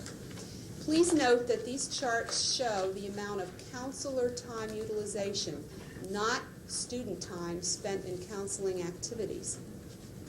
At each level, the percentages of counselor time are not in line with those recommended by the Geisber's model. This is particularly evident when examining the guidance curriculum component.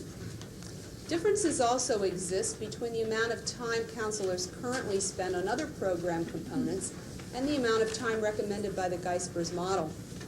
As a result of our counselor time study and its comparisons with the Geisber's model, 3 major changes need to take place. First, the amount of time counselors K through 12 spend in instruction in the guidance curriculum needs to be increased. Second, the amount of time counselors spend in non-guidance activities needs to be reduced. Third, the amount of time counselors spend in individual planning K through 12 needs to be increased. The results of the counselor time study were also used in formulating the findings and recommendations of this committee. We knew that one question that would come up is, this is fine information, and we now know what the counselor is going to be doing, but what does this mean for my child? And I think one thing's important to know your own limitations, so when we got to the mathematical portion of this section, we talked to Dave Decker.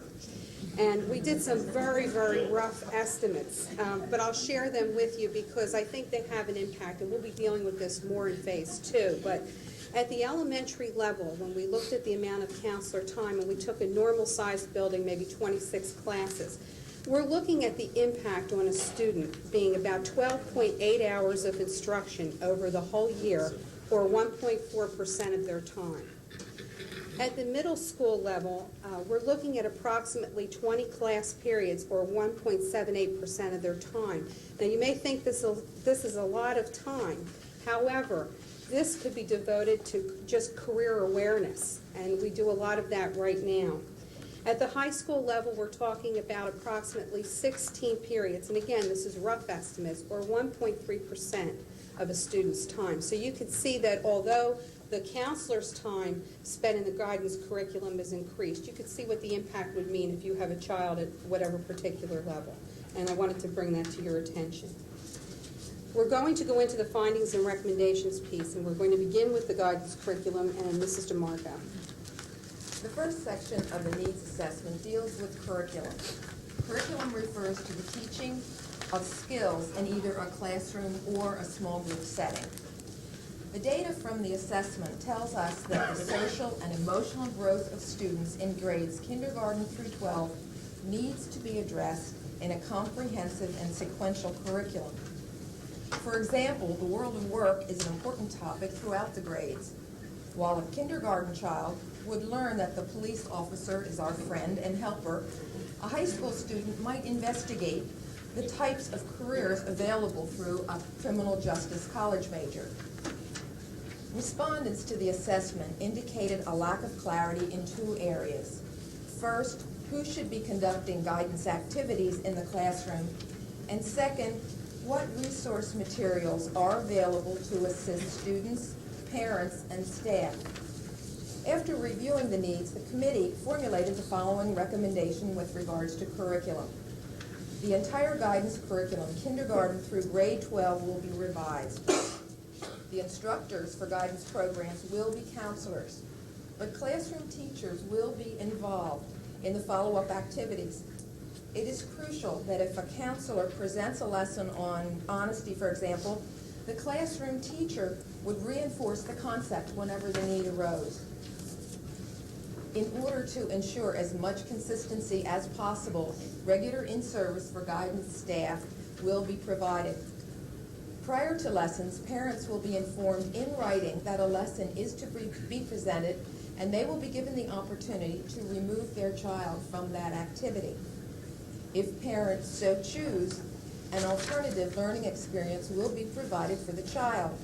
Now that could mean the child would be part of a lesson in another classroom. It would not mean the child would spend that time in the office.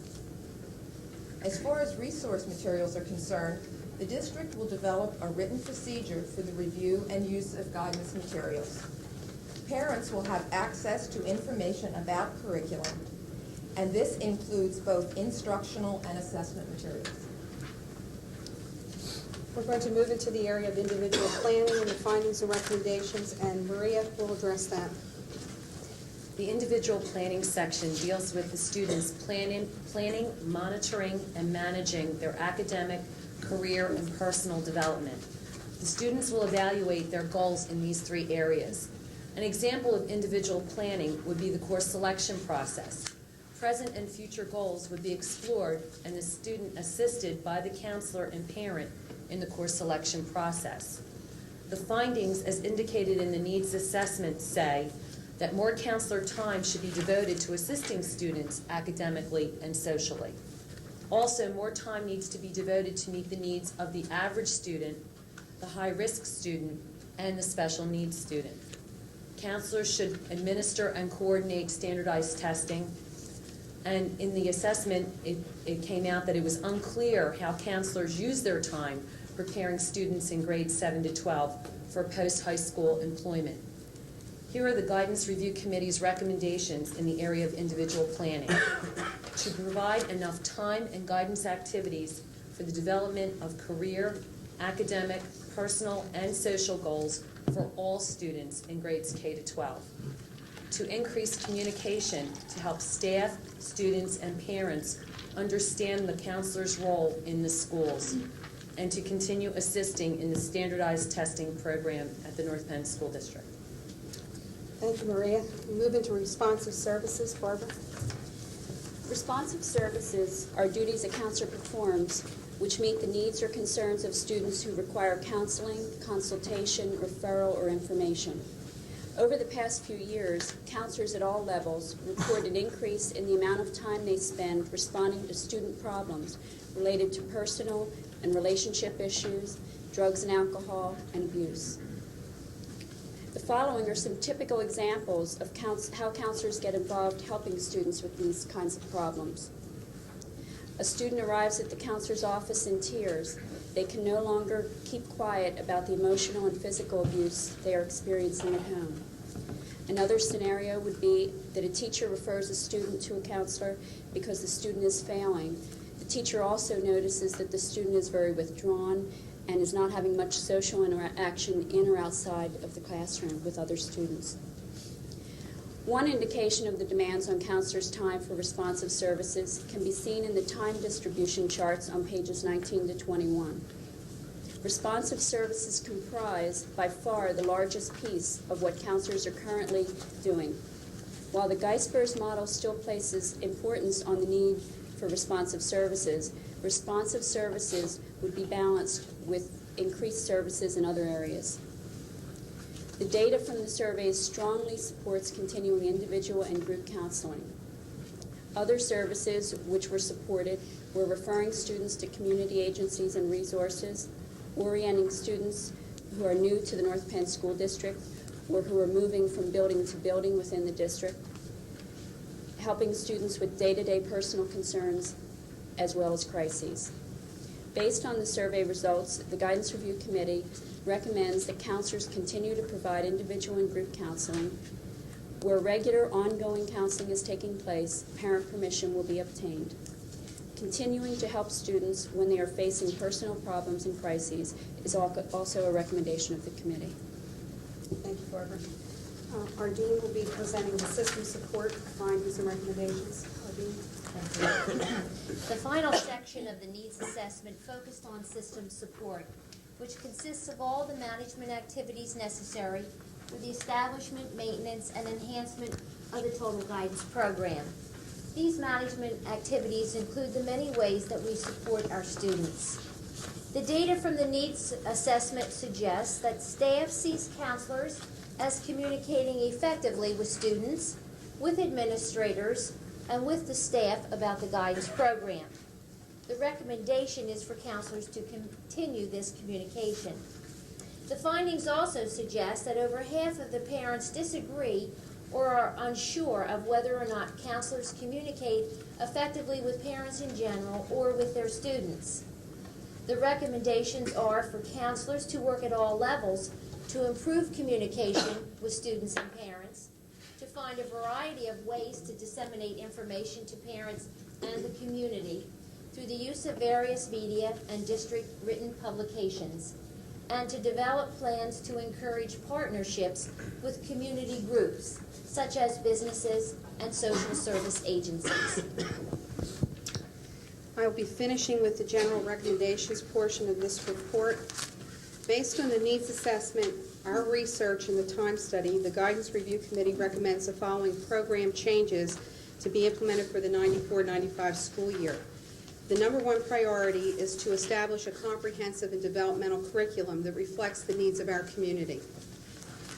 This committee has reached agreement and has made a commitment to explore curriculums in the area of developmental guidance which look at universal values, and their values such as honesty, responsibility, citizenship, kindness, patience, politeness, and cooperation. This was one area we all agreed upon. There wasn't one of us who said we didn't want honest children. And we were going to look at curriculums that really explore those areas. As a group, through the needs assessment, we really found that we need to improve communication at all levels. We're doing a lot of things, but we're not doing a good job of communicating that, and that's something that the counselors and I will be working on. We've talked about the purchase of computers at the secondary level to improve service and to expedite clerical chores. I'd like to give you an example so maybe it'll hit home with all of you. I'll use Barbara McGarity as an example. If a student comes to Barbara and will ask Barbara to fill out a college application, what she does is she fills that out by hand, she takes it to a secretary who types it, the secretary brings it back to Barbara, Barbara proofs it, makes changes, gives it back to the secretary for retyping, and you can see this back and forth, the time that gets eaten up. If there was a computer that Barbara had access to and could use, this could be done in one step, and it would alleviate some of the clerical functions. We've spoken many times throughout this report of program redirection so that guidance operates within specific time allocations. These specific allocations will be dealt with in greater detail in Phase 2. There's a number of issues that need to be solidified first, such as secondary boundaries and grade reorganization. It's important to note here that the specific time frames may need to be slightly reduced to meet district needs. Not increased, but slightly reduced. Another area that the committee felt very, very good about was the formulation of a guidance advisory council.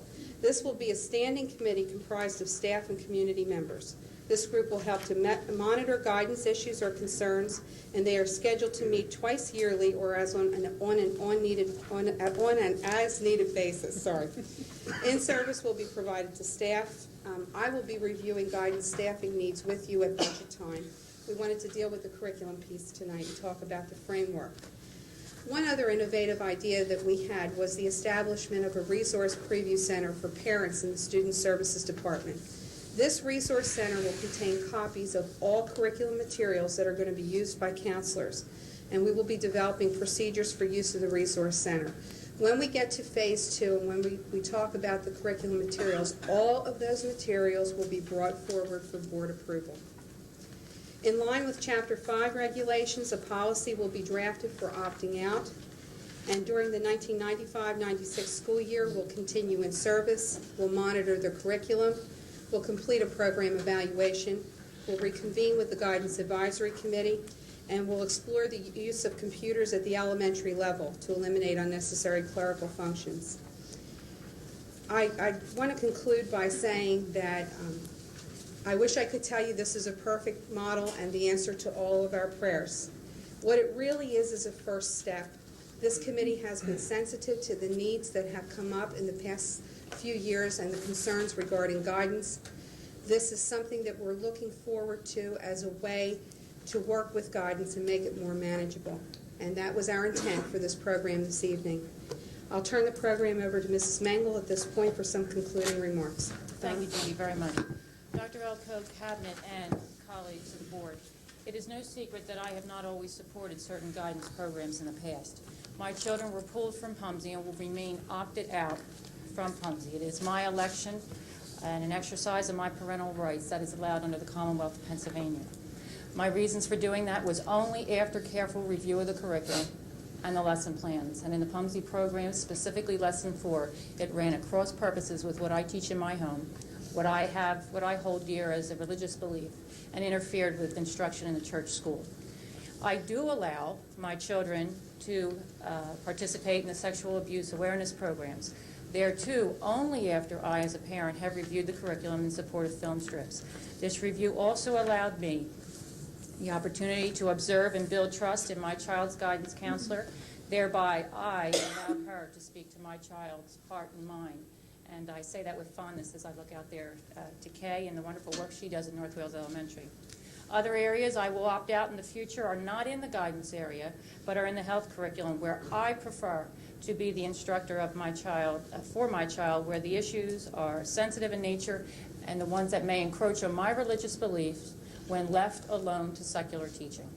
I would have to note here that many times I feel it's been unfortunate in this district that guidance has taken a bad rap for poor judgment or some bad experiences in other curriculum areas. More times than not, guidance gets blamed, and that's most unfair because there's been areas of concern in home ec, health, phys ed, and English. So guidance can't be blamed for everything.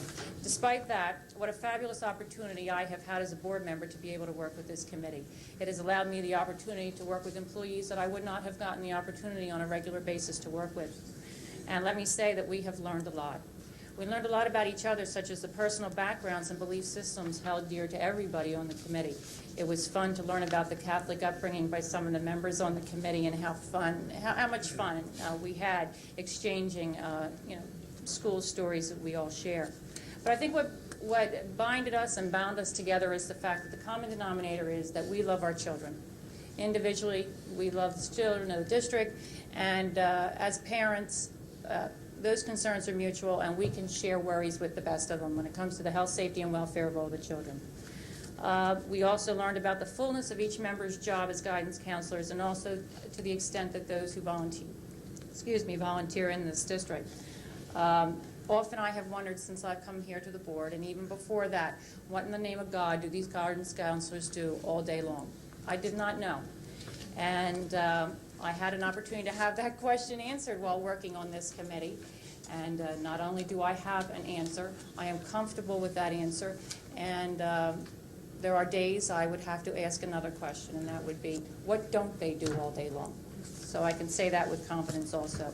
We learned to compromise a lot on the issues when full agreement was not available.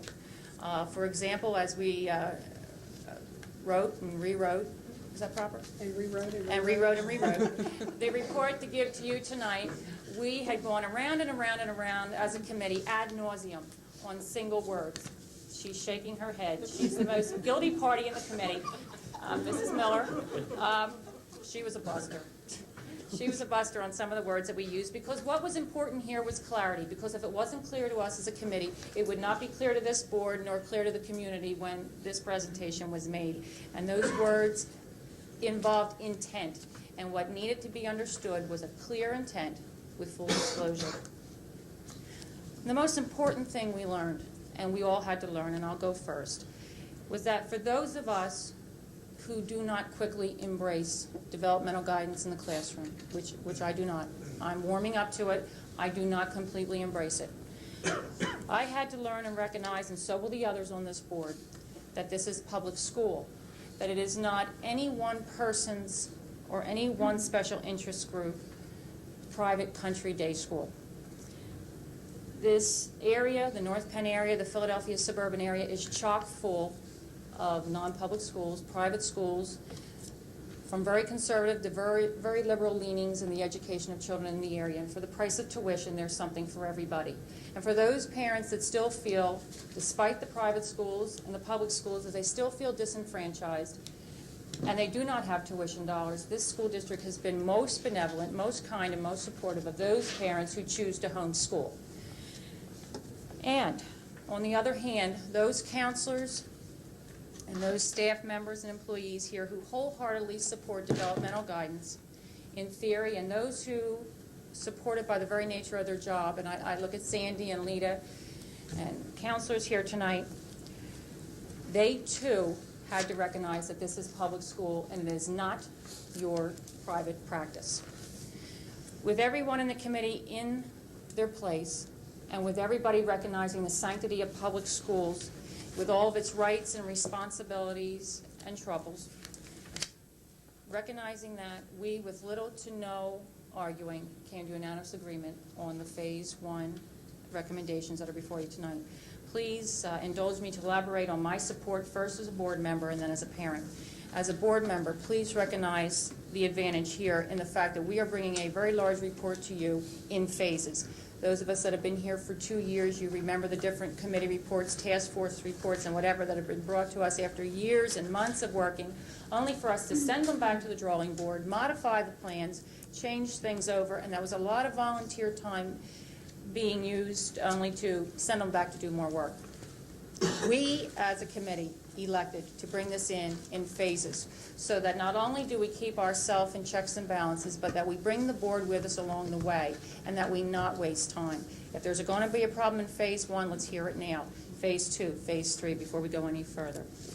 We are very well aware of the sensitivities involved in the guidance curriculum areas. We are well aware of fires that are started out of controversy, and we, as much as you, want full disclosure. Board approval of all curriculum and resource materials, we can't have it any better than that. What is being proposed tonight is nothing more than a skeleton or a framework, a model, an academic model, which the board is going to have the right to flesh out in curriculum and resource materials. Right now, we are asking those that have a penchant or an understanding of a certain curriculum or a resource material, please bring it to the attention to Judy, because this will be all reviewed under Phase 2. Board understood amounts of time for staff, and later on under Phase 2, the understanding of that time for students who choose to participate in the program. I am not the only board member sitting here who has wondered from time to time what the guidance counselors do all day long. I am not the only one to have ever said that in public. I am not the only board member to question what are the kids learning, how much, how often, when, who, why, and how much. I am not the only one to question that. This is the opportunity now for this board to shed light on guidance program and to bring it to the level of full disclosure they wished should have been there all along also. There isn't a guidance counselor or employee in this field that would really, truly want to operate in the dark. Only can they stand on the merit of their programs and the merit of the job that they do on a day-to-day basis when the board recognizes that and shines a light on it and brings it to the community, the community's discretion. Board adoption of a guidance advisory council. How can we not appreciate another adult volunteer body to assist us with making decisions in an area that's sensitive? We can count on these people off to the side. They will operate at our behest. They will answer to us. We are the elected people in the community. And they will be there to help us read, to interpret, and to analyze the pulse of the community as guidance issues come forward. There's also a board opportunity to make new policy and support procedures. Yes, there's some policy and procedures in place, but they may be antiquated, and as we look at the new appearance for guidance into the future, this too will have to be adopted. The uniformity and standardization we as a board need to demand to assure parents that from school to school across this district, the children are being educated equally and responsibly. It dismays me that in some schools, especially in the elementary level, some schools use little to no guidance whatsoever, and there's other schools I feel, in my personal opinion, need to be reeled in. They have more than the others, or maybe too much more than the others. And the most important thing to me as a board member, and I know you can all appreciate this, is no more embarrassing surprises or judgment faux pas on the part of any one employee. The key here is to eliminate those unfortunate incidents and by allowing no room for excuses, because we as a board will approve all and only the curriculum and the resources that will be used. Nothing's more dreadful than having a parent come up to the microphone and say, I found this in my son's book bag, and we're all like, oh my God, did we approve it? We will now know. And when a paper comes up, we will know right away whether it was ours or not. As we hope. Well, bum, you got to go through the book bags once in a while. As a parent, the right to opt out under state law will be openly recognized and respected by all school personnel, from every member of this board down through the paid and volunteer roles. Children opted out by their parents will continue to be treated with dignity, respect, and with no undue attention drawn upon them. Sitting in the office will not be a recommended option tonight. It will not be one in Phase 2. It will not be a recommended option in Phase 3. Children opted out will be given another meaningful academic alternative, which the committee will recommend again under Phase 2.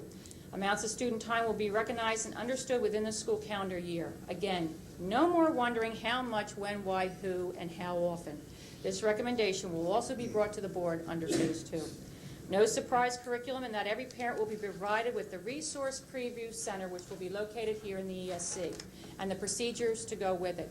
The increased level of communication, written communication that we have promised tonight, the continuation of the parental permission procedures that we have been using for about the last 2 years, with this preview center should keep any parent from feeling duped, betrayed, or unwitted by the school district, and certainly would hope to keep them from saying such a thing.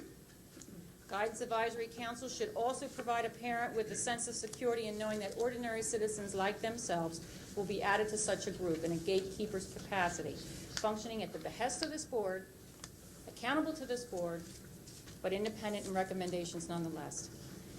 In conclusion, let me say that the recommendations under Phase 1 are all I could have hoped for as a board member and a parent. And as a parent, this comes at much thought on my part. I am probably the only board member here to actively ever remove their child from a guidance program, and I openly admit that from time to time I have held guidance in suspect.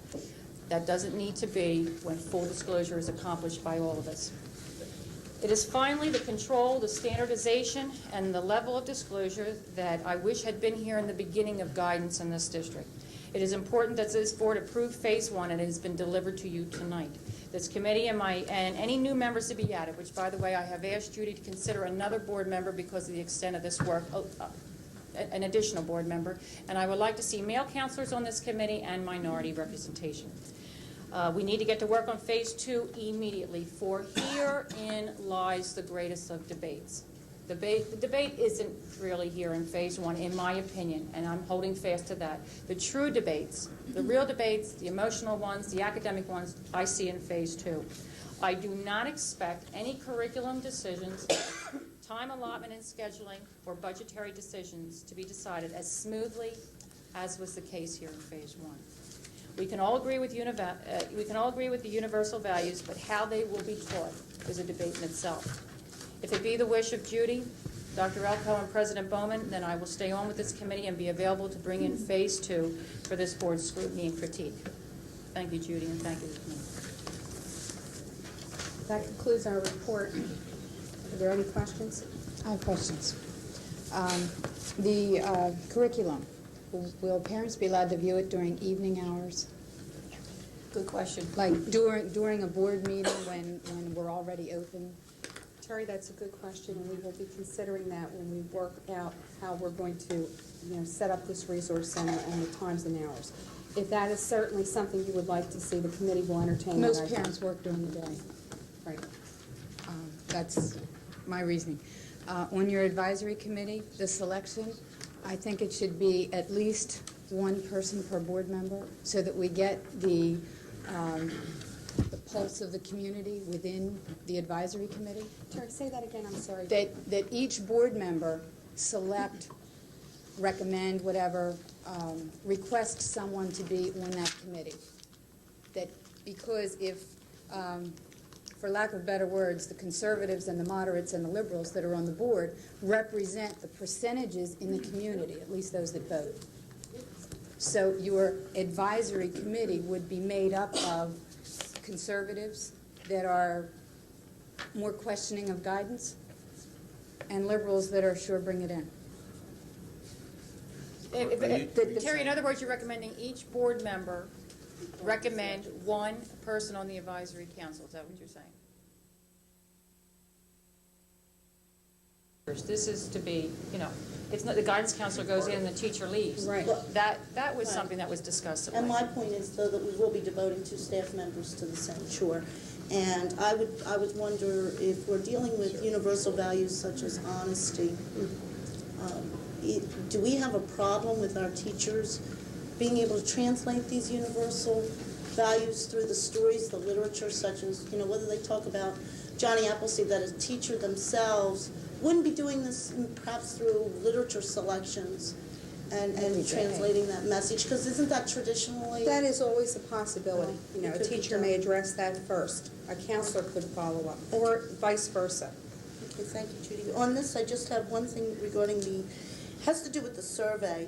I was looking through this, and as I see here, of the 1,041 surveys that were returned, 217 of those came from parents, while the remaining 824 were either from our staff or students. Within the staff, the 441 that were returned, I'd like to know if through your survey assessment where it breaks down the listing of whether they're a psychologist, a counselor, or a teacher, what percentage of the staff that we received responses from were from classroom teachers? We did all of the classroom teachers.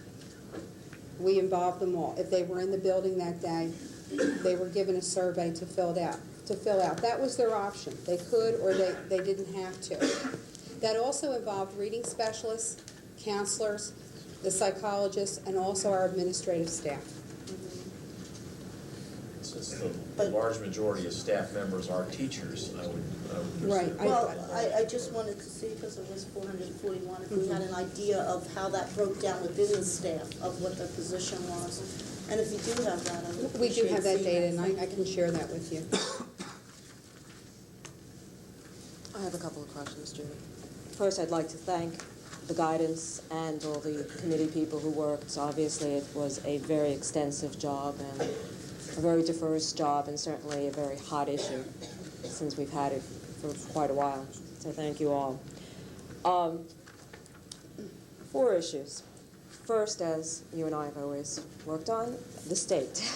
And how are we going to fit into that? Whether we're going to make sure that we follow the numerous guidelines and mandates. Actually, they're not guidelines anymore, they're just pure mandates.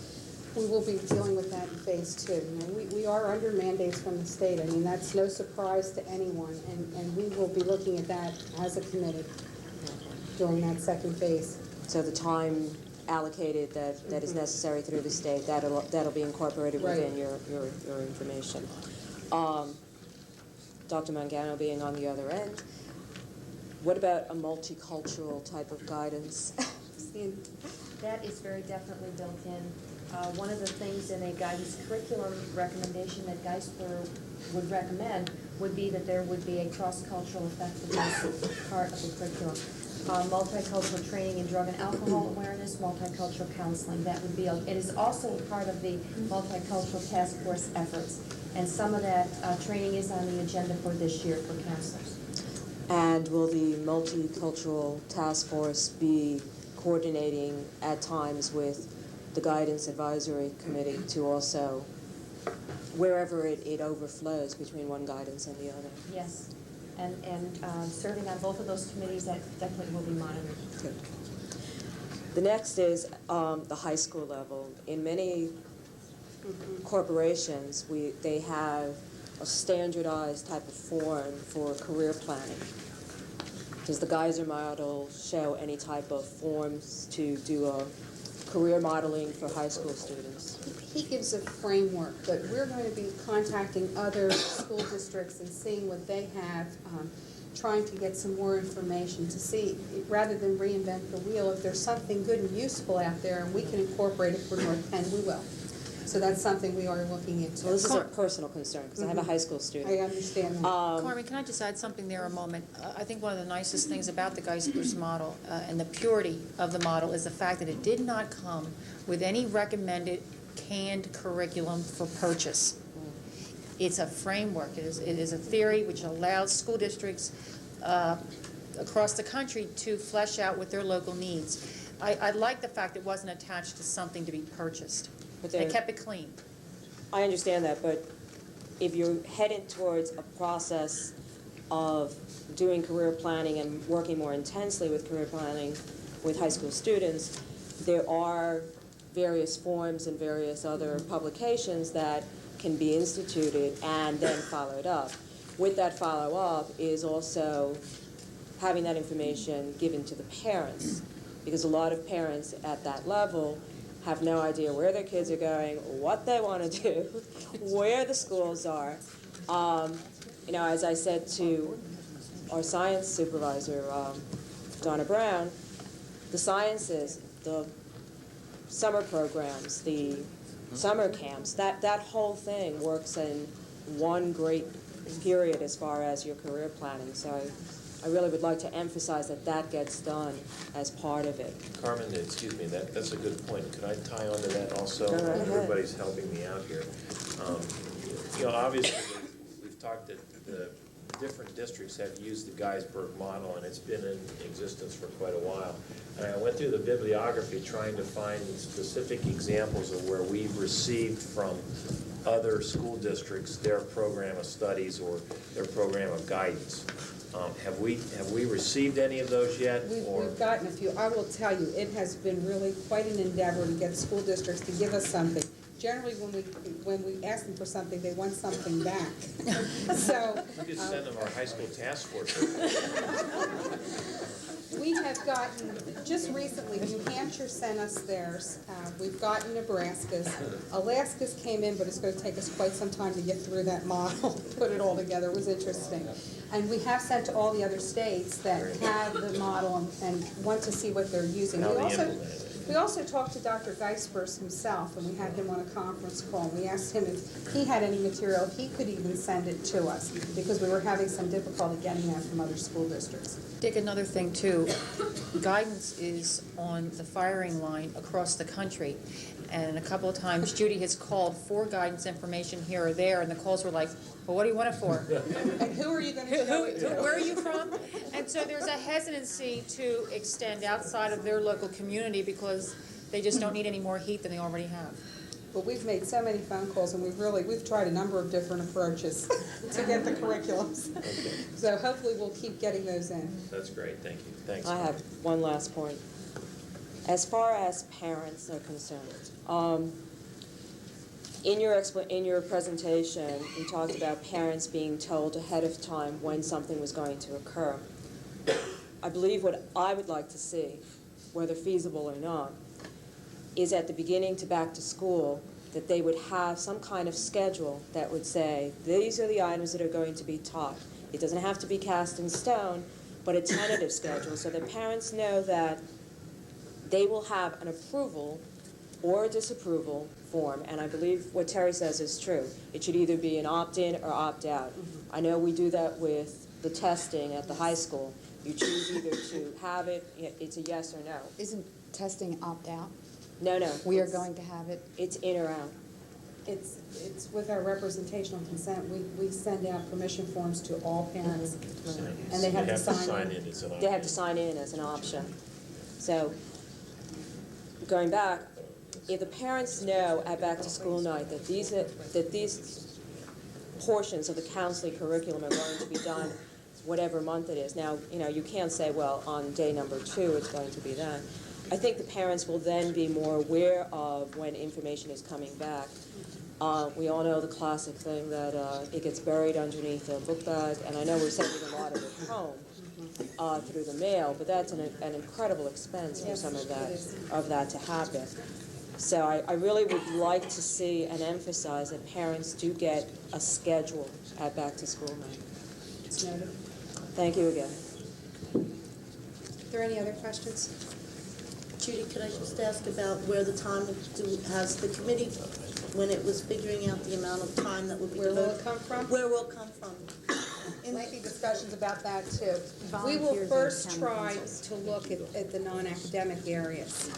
When we talked about the elementary school, we had a conversation about how many times they have cupcakes on a Friday afternoon. Knock out the cupcakes? Well, we wouldn't knock out the cupcakes. She said it, I didn't. But, we Knock talked out the about birthday. places where we can pull time from. And we will first look at the non-academic. Okay, so that is not a consideration in the phase 1 aspect No, of it? no. How far are we expected to go in this approval? Is it that we are going to simply be approving that we're going to move forward with a Geisberg All you are or- approving for us is that you are giving us permission to start working with this as a framework, as a first step. The second thing that we need to bring forward to you in May or June is the guidance curriculum, and actually what that scheduling is going to look like. I gave you a rough estimate tonight, and that's very rough. I will have a precise estimate for you when we come back in May or June, or as close as we can get. How much flexibility will remain as far as the allocation of time? Because I just foresee that we're going to be faced with situations, if we were to move forward with this, where there's going to be emergency situations, children are going to have special problems, and with bringing more of this into the classroom, responsive service-oriented problems that'll come up, and parents will, begin to get upset with not being able to call upon the guidance counselor to speak with their child, whether it's over a divorce situation or what The have you. particular school districts that have this model, that was a concern with them. This will be phased in gradually. We're not going to be up to speed 100% when this first goes into effect. This is really a change from where we are, and this is going to take some time. And naturally, if there's an emergency that comes along, our counselors right away will take care of that. And that happens all the time. There's a death in the school, I need to send counselors there. They are wonderful, and they go and they take care of business when it needs to be taken care of. Well, beyond the emergencies, though, we have our learning support Sure. students, and we have those who are with behavior modification. I know a parent whose child's ADD. They're accustomed to that small group guidance that is, it involves a good deal of time of our guidance. Yeah, we will time still right now, have and we will be leaving plenty of room for those. Oh, yeah, because those needs don't change from year to year. Those children need extra, and we have been providing that all along. They'll have all that time when we give them their computers. No, I wouldn't bet on that. And when board members count pencils.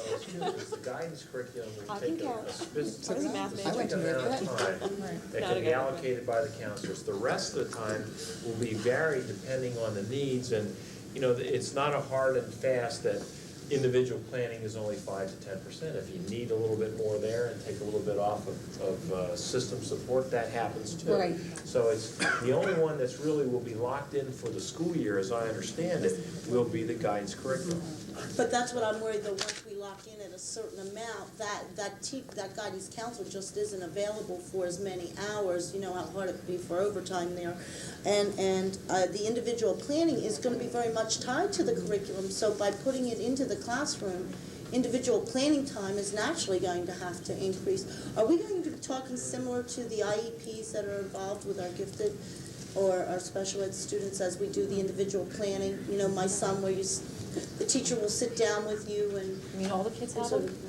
that with the That all the kids individual would have plan- IEPs? Well, the individual planning, which is your individual appraisal, when you're talking about using the... But the individual planning doing could be- basically a modified IEP type... Well, no, individual planning could be a student coming to a counselor and saying, you know, I need to be looking at what I'm going to do for post-secondary options, or I'm having problems in a particular area and I need some help, I may need to change a course, whatever. Would it be involved at the elementary level though also? Yes, in a smaller sense when you're talking about the academics or maybe some social concerns. Plus IEP is a special ed term and only is Yes. utilized with that population of children, Right. not the general population. It's also mandatory. Counseling session. Judy, question? Yes. In any of your discussions, did you talk at all about, in the classroom, when there would be possibly the counselor and the teacher there, if there could be some redundancy there, like Vicki had brought up? Did you talk at all about the possibility of, let's say, a teacher would be available for, let's say, academics if enough parents did opt out, or depending on how you clarify it, opt their children in or out, having that teacher available to teach something else that would be going along with the guidance at the same time? We touched on that, Tom, but it's like anything else. We're going to have to see how many people are opting out and take a look at that and see what that means per building. You could have one student, two students at Inglewood, you may have 20 at another place, but until we get started, I won't have a real feel for what that looks like. And we'll make changes and address those kinds of issues as they come up.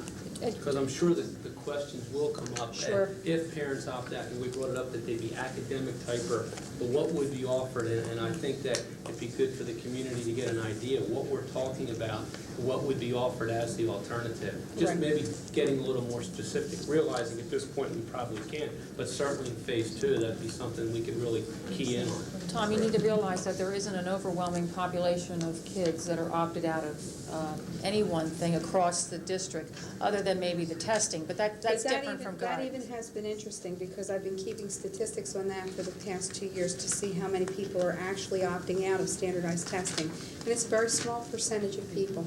I believe in the first year we had a total of 158 across the district, right. out of the possible 7,000 that could have taken the test. So that's a small number.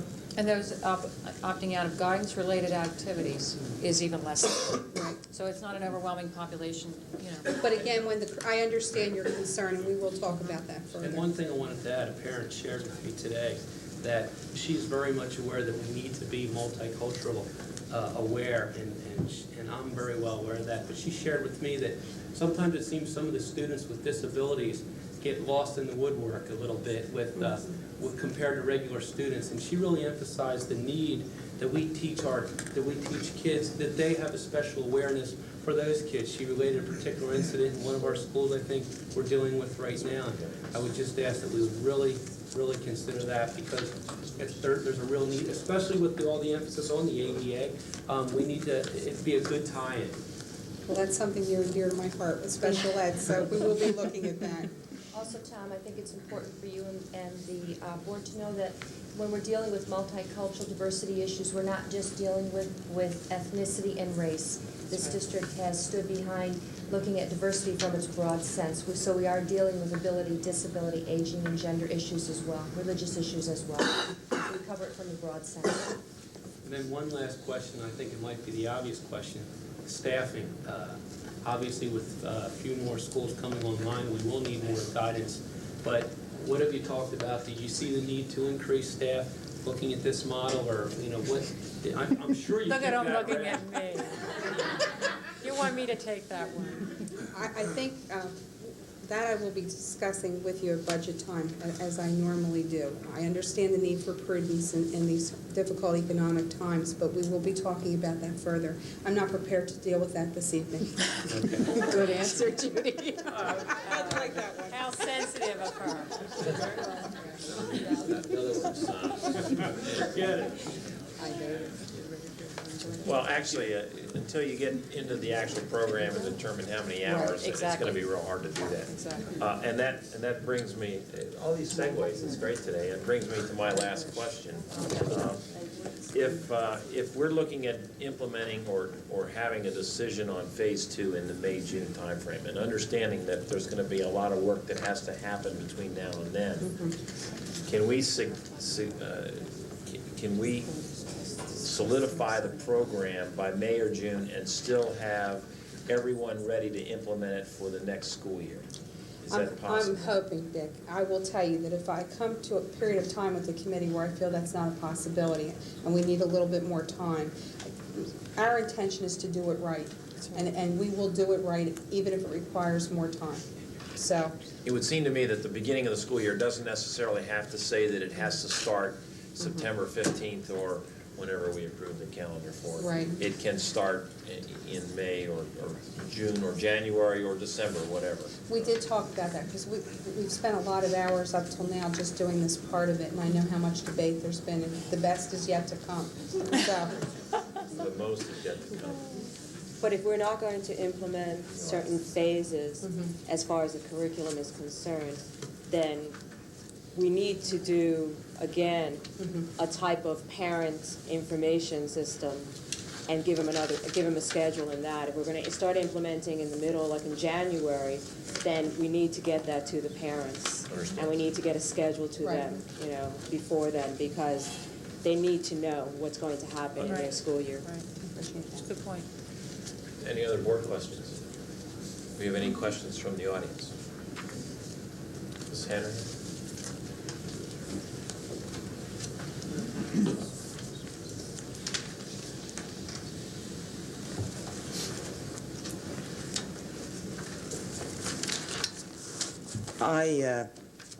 Hello, Dick. I wanted to ask, at the same time that you're going to be looking into all phases of the guidance, if we could have somebody look into all phases of all the wires that are connected to all the computers in this district. During the course of this presentation, Judith had mentioned the fact that someone, I think at the junior high or one of those schools, when you're not hooked up to something. Now, I didn't expect this district to be hooked up to this Hubble telescope up there, but we have been purchasing computers and CD-ROMs and ROM CDs, and we have been purchasing electronic equipment like there was no tomorrow. Hundreds and hundreds of thousands of dollars. And every time something comes up, I hear they punch it and nothing happens because we're not hooked up. I don't know what we're supposed to be hooked up to, but somebody in this district should know it would be nice to be hooked up to each other, school-wise. We have 13 elementary schools or whatever. I hope we don't have to do any high-tension towers, but somewhere along the line with all of this, could we get hooked up? Maybe we need a plug. I don't know. Maybe we need another $1 million. I don't know. But in the long run, I've got a gut feeling that if we were hooked up to whatever we're supposed to be hooked up to, that maybe we could save some personnel. Now, I don't know if it's a question of pushing it or writing it out and taking it over to another typewriter and bringing it back and taking it over here. But with the technology that we in the United States have, we should be able to do something, particularly seeing how we bought a big chunk of that. And I wish that whoever is responsible, or maybe somebody who is into computers in industry, would be able to help us. You know. But could we have someone look into this at the same time that we're looking into this? So when it comes to hiring personnel, we may be able to save some personnel if we're hooked up to these little punch board things. So maybe if we put out an SOS, somebody would be able to help us. Dear God, please, right? Thank you very much. Thank you. Dr. Alco would like to address. Well, if you know how to do it, Dr. Alco. I didn't mean to bypass you, but I'll teach you.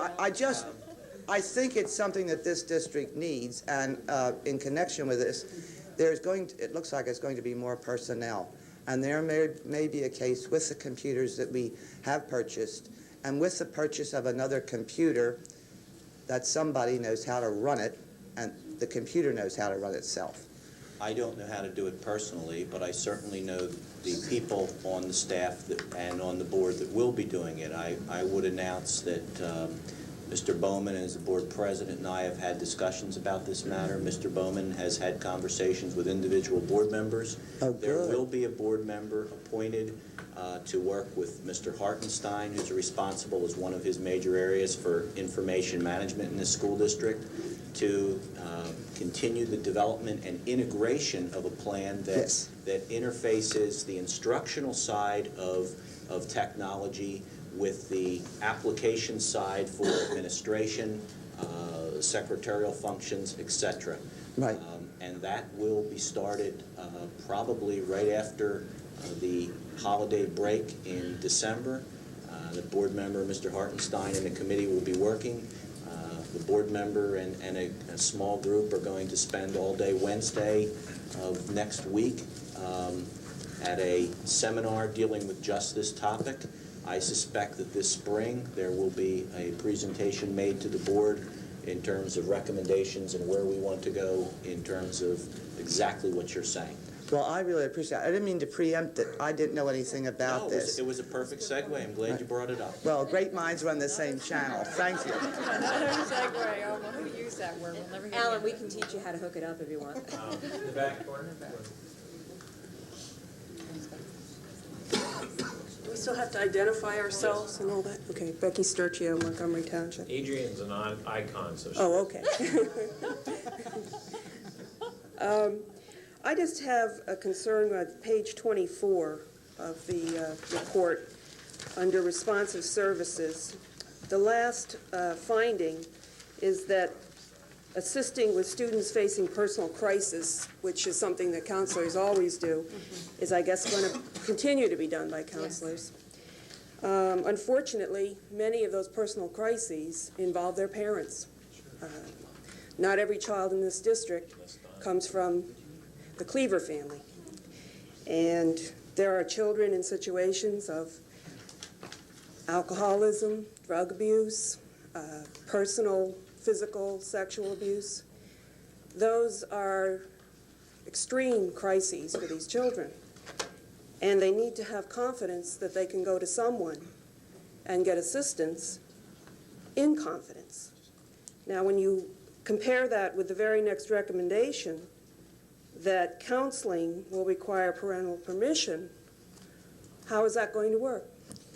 We took a look at that since we implemented the parent permission part of this, and I wanted to see if there's been a decline in service delivery because of that parent permission, and much to my happiness, there really hasn't been. We struggled with that very same issue, that there are some times that it is a family problem and the child doesn't feel comfortable going to the parents. That's the first thing we encourage, if at all possible. But we haven't seen a decline in services with the parent permission. But I'm saying, it says here that for ongoing counseling, parent permission will be required. Right. Well, where are you going to draw the line? If let's just take a hypothetical. A young person comes in and says, I am the victim of physical abuse at home, and obviously that person fears retribution. If the counselor is going to have to rat on them, ultimately, why would they go to the counselor? And how is that issue going to be dealt with, that conflict? It's a good question, Becky. If it's a case of abuse, our counselors are responsible. They must contact Children and Youth Services if we know if there's abuse. Okay. And that is confidential between the counselor and Children and Youth. They're required by law to do that. So if it was a serious situation, you would take another avenue first. And they are judgments that the counselors have to make. And I will be honest with you, that's a struggle that they have, because you know, we do have some very, very serious situations in the school district, and that's something we're continuing to wrestle with. Well, I hope that this committee, in whatever phases they're in, will keep that in mind, that the interest that is paramount here is of the student. Becky, I think if you talk to any of our counselors, they would tell you that that is a major concern. Thank you. Any other audience questions?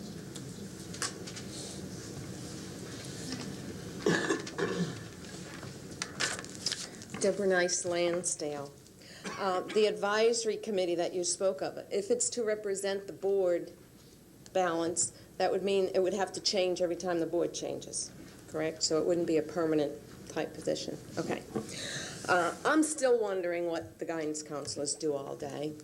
Neither of my boys is still in North Penn, and for one of them I say thank God, because the advisor, I feel, is one who totally messed him up.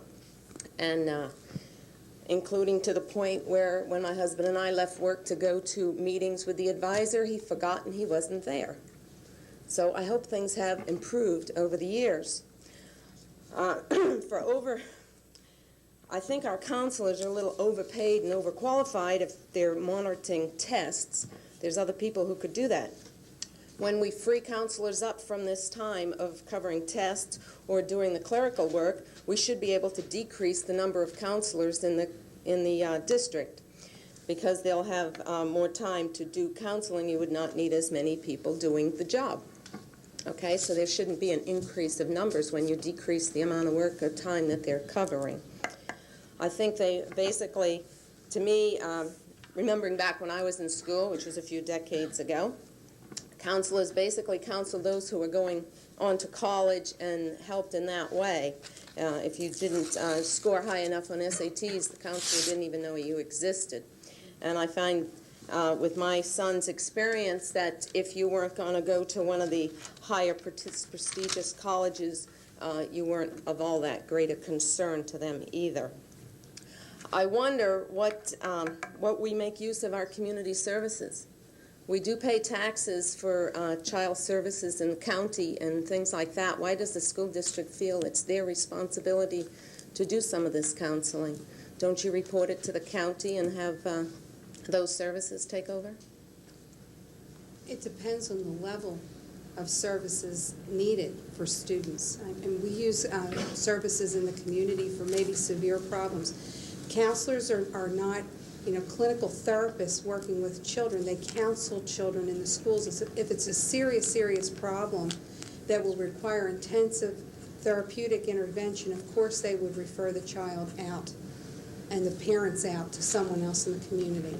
But we're talking about intensive therapy that would take quite a long time. Okay, I'm just concerned about maybe we're getting a little over-counseled and a little underproductive as far as the basic education goes. Thank you. Any other questions? Well, Judy, I'd like to thank you and especially the committee for a great job. And unfortunately, the big job is yet to come. But we'll add some people. And once again, thank you very much. I'd like to now take a 5-minute break so everybody can stand up and stretch and then thank the committee and be promptly back in 5 minutes. I promise not to take as long as guidance tonight, but... All right, excuse me. Excuse me? Just if you don't take as long as Donna, you've Mr. Metcalf was on that committee, so I guess he gets equal I time. had a little explaining to do, Mr. Bowman. I thought there was going to be a tougher sale here than it was. I would like to start also, as Judy did, by introducing members of the 789 Planning Committee and thank them for all the hard work that they put into this, and doubly thank them for remaining at 10 o'clock, many of them, to hear the report tonight. On the back sheet of the green sheet is a list of all those staff members and community members who served on the Planning Committee, and I'd like to call their names and ask them to stand and be recognized, please. There are 5 staff members from Pembroke. If you're here, please stand. Sandy Bennett, Eric Matzinger, Patty Van Tryon, Mary Wilson, and Principal Judy Miller. Judy's double duty tonight.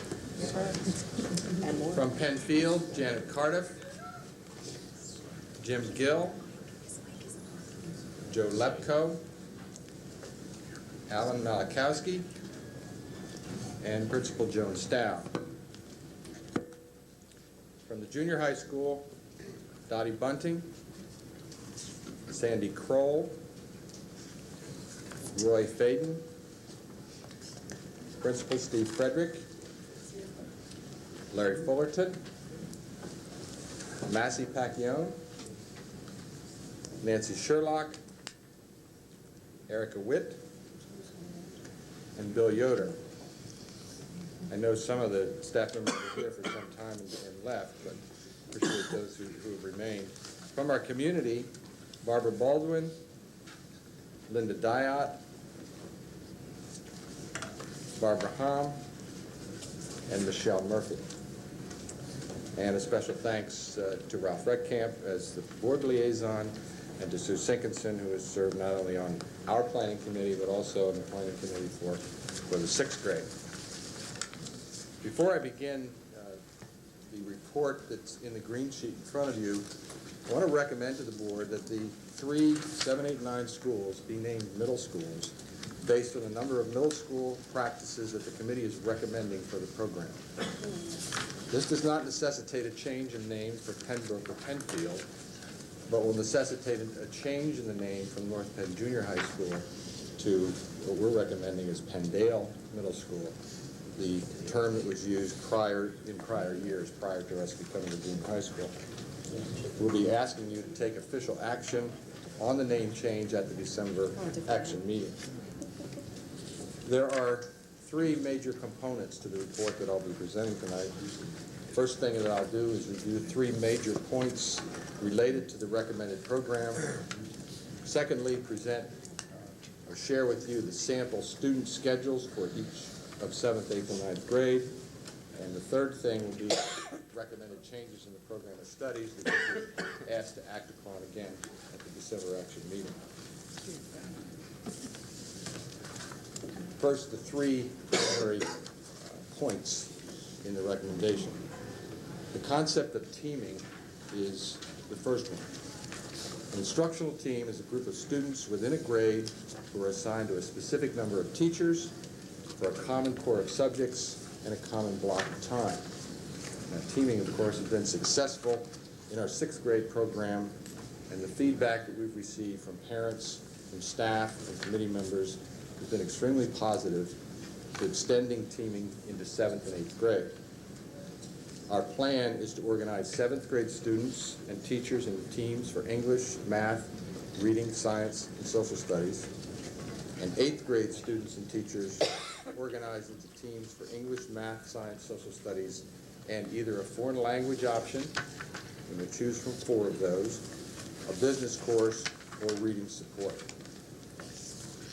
After teaming in grades 6, 7, 8, and you'll recall last month that Charlie Keffer explained how the 6th grade teaming organization would operate, the committee is recommending the continuation of the departmental approach and individualized scheduling for 9th grade instruction to provide a transition to the high school programs.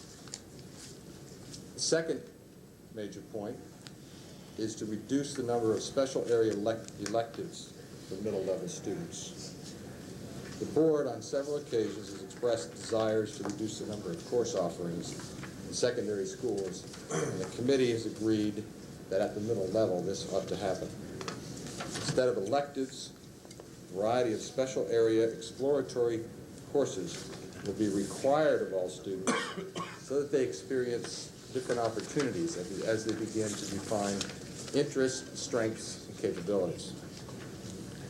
Later in the report, you'll see the elective special area subjects for 7th and 8th grade students, 8th grade in particular, that we recommend be deleted. Using the same philosophical approach that students be required to take exploratory courses, the number of elective courses for 9th grade students has also been reduced. These will also be identified when program of studies changes are reviewed later in the report. Third major point in the new program is the expansion of computer education courses. Currently, we require a computer education course for all 7th grade students called computer literacy. We're now recommending that computer education be required in all 3 years of the middle level experience. So as students move through 7th, 8th, and 9th grade, they'll learn computer keyboarding, word processing, and document formatting skills such as letter writing and reporting format, that kind of thing. Having reviewed the 3 points of the program, I want to move to the second component of the report, which is a review of sample student schedules. And I'd like you to turn in the green sheet to page 5 of the packet, where you'll find a grid at the top, sample 7th grade student schedule. Now this grid shows our 8-period day and our 6-day cycle, identified as A through F days, and the courses that each student will take in 7th grade. The period sequence is an example and doesn't necessarily mean that every 7th grader is going to have English during that first time period. Students will be within the team for 5 major subjects, and in this example, periods 1 through 6 would be team time. In addition to that, during the lunch period and team time, there would be guided study, tutoring, student interaction, and team activities would occur. In 7th grade, this time will also be used for each student to take a computer keyboarding course 2 times per cycle for a semester. And there's plenty of time for that to happen along with lunch. In periods 7 and 8 on the sample that you're looking at, you'll see where the special area subjects will be taught. All of those courses are offered 2 times per cycle, and you can see how they sequence throughout each of the periods. You look at physical education, for example, on A day, 7th period, it also would be taught D day, 7th period, so 2 times per cycle for a year. 2 of the courses, Home Ec and Tech Ed, would be taught 2 times per cycle for a semester instead of a full year in this plan. On page 6 is the sample 8th grade schedule.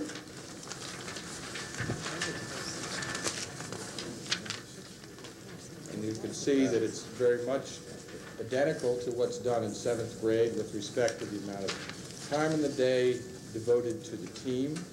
In this example, periods 3 through 8 would be the team time, and 2 periods of special shown in this example at the beginning of the day. The difference between 7th and 8th grade is that in the 3rd period, as it's shown here in the example, the student would select a foreign language as a major, or if not a foreign language, business for everyday living, which happens to be a current 8th grade offering, or reading support if necessary. The special area subjects are essentially the same. The time devoted to them varies somewhat. You'll see that computer ed and art in 8th grade are offered 2 times per cycle for a semester rather than the entire year. Excuse me, Don, if I could ask you, put your microphone in front of you and not underneath the paper. What you're getting is a reverb in my ears.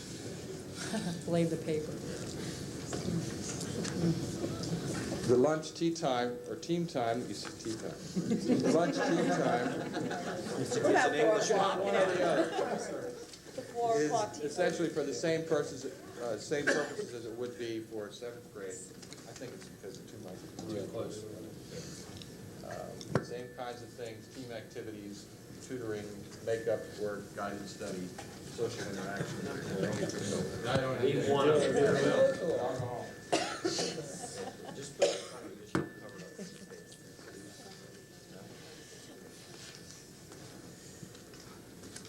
up. Page 7 is the sample 9th grade schedule. And the difference, as I explained earlier, is that courses for 9th graders will be scheduled individually for transition to the high school. But you can see essentially the same major subjects. You'll notice English, science, social studies, and math as 4 majors, all ninth graders are also required to elect a fifth major, and the options of those fifth major are shown in period 6 in this example, foreign language choices or major electives in art, technology, or home economics, or of course reading support, which continues all the way through ninth grade. In seventh period in this sample are shown the 3 courses that all ninth graders will be required to take. Of course, health and physical education are there, but also, as I mentioned earlier, computer education is something that is required in ninth grade as well. A ninth grade student is required to take a minimum of 38 periods per cycle, and there are a possible 42 periods in the instructional time frame of 8 periods in a 6-day cycle, and that means that they may either select a 6th major, and they may choose again, if they're taking a foreign language, for example, then they also choose a major course in art or technology, or they may choose from the 2 period per cycle options that remain in the ninth grade schedule. You'll note also that among those options are study halls. That does remain an opportunity. Most of our students do select a minimum of at least 40 periods of instruction, either by choosing an additional 6th major, which would fill up their schedule entirely, or by choosing at least 2 of the art minors, and that's the current practice, and we anticipate that will continue. However, the number of options are reduced, and I'll be sharing that with you shortly. This concludes the review of the sample schedules that reflect the program. I've also included in the packet on page 3 a chart that provides somewhat of a comparison for you. You recall in October I shared a comparison of the student instructional program for grades 7 to 12. I've modified that chart on this page to show you the differences between the current and proposed 7, 8, 9 middle school programs. And this simply is a reference for you to get some feeling for the sense of the differences that exist. And quite frankly, the changes aren't that great, but I wanted to be able to bring that comparison from the meeting in October to this time.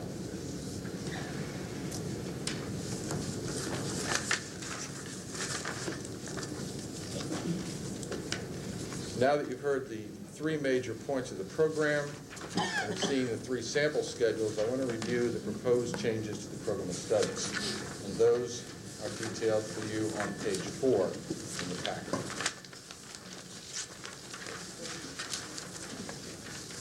I'll take a few minutes to review these changes and then answer any questions that you might have regarding those that are listed.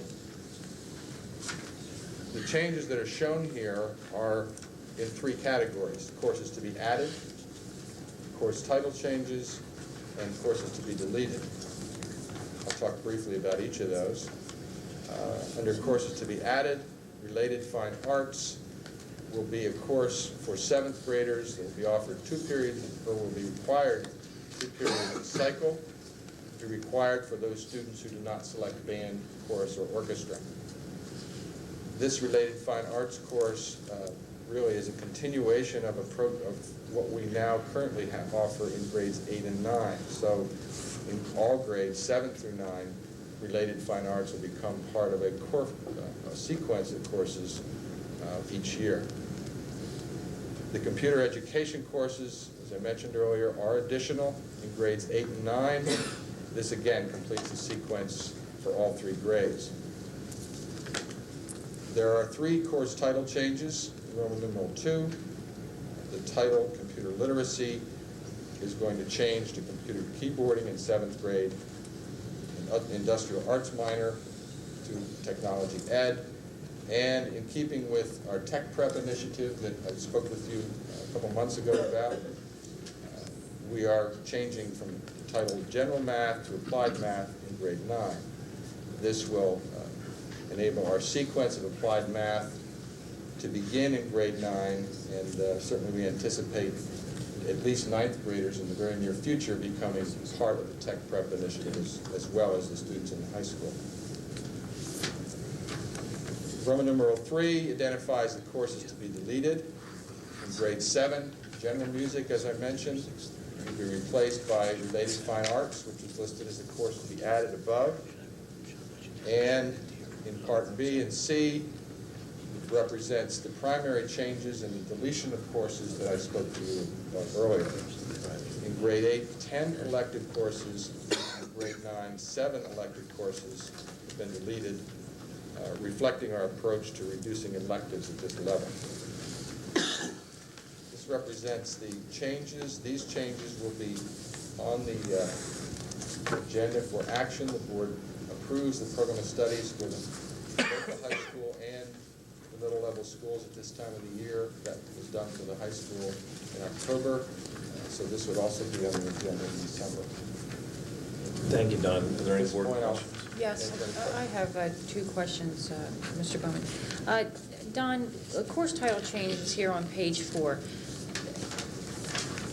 Now, this has always bothered me. Now, I know general math in various areas is changing to applied math, so I know that it's not the same course, different day.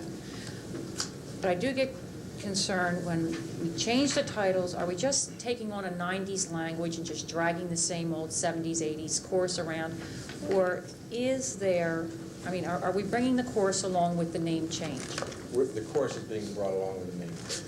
Okay, so there are some fine-tuning, updated changes being made to the course. It's not just the title change. Dave Decker is working on development of applied math at this level as well as the work that he's doing at the high school. But I know Tech Prep is driving that. I'm talking about the other 2 courses where there isn't any impetus behind it. In computer literacy, some of what is taught in computer literacy is keyboarding. We now feel that the entire focus in 7th grade should be on developing keyboarding skills on the computer. So it better describes what happens there. So it is a slight change in what's being taught, but we think that the title, computer keyboarding, certainly better describes it than computer literacy. Okay, it's just that I don't want us, back in the 70s of 80s, but we are able to keep up with the 90s language. That would be so phony on our part not to bring the course up with the language. And that's what I'm afraid is happening here. Same course, different day. And I worry about that. I don't think you need to worry about that. I think the descriptors that we're using best reflect the courses that we're going to teach. My only other question is on page 6, I'm looking at the sample 8th grade student schedule. I have a 6th grader, so I don't have a conflict of interest here. But I look at math at the end of the day. Okay, sample. This is a sample. This is a sample? Okay, so this is... Math could be taught any one of the periods within that time. Or for your child, any period you want. He could use math 8 times a day unless I'm loath to use it. But, Show the schedule, and Donna, we need 8 times more math teachers, but then we'd only have to pay them part-time wages. There you go. We just have them teach one course, one day, and that's it. I knew why I voted for you. And then in English, we need 8 times more English teachers. I guess I saw it, I'm thinking, oh my word, math at the end of the day, what a nightmare. And so this isn't going to, math at the end of the day isn't really going to happen to anybody, right? No, for some. Yes, it happens. Sure it is, right, exactly. And I'm just Not your child. They'll have phys ed at the end of the day. Can we get back? Whoa. They always start on the phys ed people, Fred, right? Don, I do have some questions. My soapbox of Tech Prep, which I'm glad to see we're going to applied math. I really wanted to see applied science as part of this. Being worked on. Okay. My concern, and I think I need a clarification of what business for living is. At the 8th grade level, for a Tech Prep, foreign language, reading support, or business for living, is that going to really give them what they want? I mean, some of them do not opt for foreign languages. We hope that most of them will not need reading support because we're trying to get away from that type of labeling type of system. I don't know if business for living is going to fill that threshold for them. We had a lot of debate about what offerings there ought to be in addition to foreign language. Of course, reading support is there for students that need that additional help. But a lot of discussion in the committee about what option should be there. The decision was based on, in part, due to the courses that you see offering in periods 1 and 2 there, the special area subjects, and a desire to retain some sort of introductory business offering. Remember, the philosophy that we're looking at here is to offer or to have required exploratory courses. And the committee felt very strongly that there needed to be an exploratory option in the business field. So we decided to retain this particular course in 8th grade. Of course, we don't know how many will select that. About a little over 60% of our students in 8th grade elect foreign languages. That could change. That could increase as well. I'm just really concerned about tech prep children being pigeonholed into something that they're not going to get benefit from, they're going to get bored from. I mean, we've geared ourselves to all the applied math, the applied science, so that we build that interest, so that we get them committed to their schools, and the business for living hopefully will be taught with them in mind as opposed to just a business format. The part of some of the issues, and I was at the meeting where some of this discussion went on. The bulk of our kids opt for foreign language, and that's a fact. There are some kids who are far enough below grade level reading that they are counseled and pretty much asked to go into developmental reading to help bring them up to grade. There are a group, I forget what the number was, it's not a significant number, that don't need the reading support and opt not to go to a foreign language. And when you look through the offerings, and look, this is a survey here. You look through the offerings, you will find the department that's missing is the business department. That's one of the pieces, one of the reasons why a solid business offering there, and it's not necessarily meant for a tech prep kid. These are for kids who just opt not to, for whatever the reason, take a foreign language. Remember, there are some students who don't elect a foreign language until 9th grade. Well, I think if you look at the statistics, it's going to be your tech prep student who will be more apt to pick a business for a living. And I just want to strongly emphasize that I would like to see that course taught more towards them than towards just an overall business type of I think that makes program. sense, and we would keep that in mind as it's being developed and considering the concepts there. Thank you. Question on computer literacy, or that's page 4. That's the one we're eliminating. Computer education, course to be added. I can understand keyboarding and techniques in keyboarding as related to word processing for 7th grade.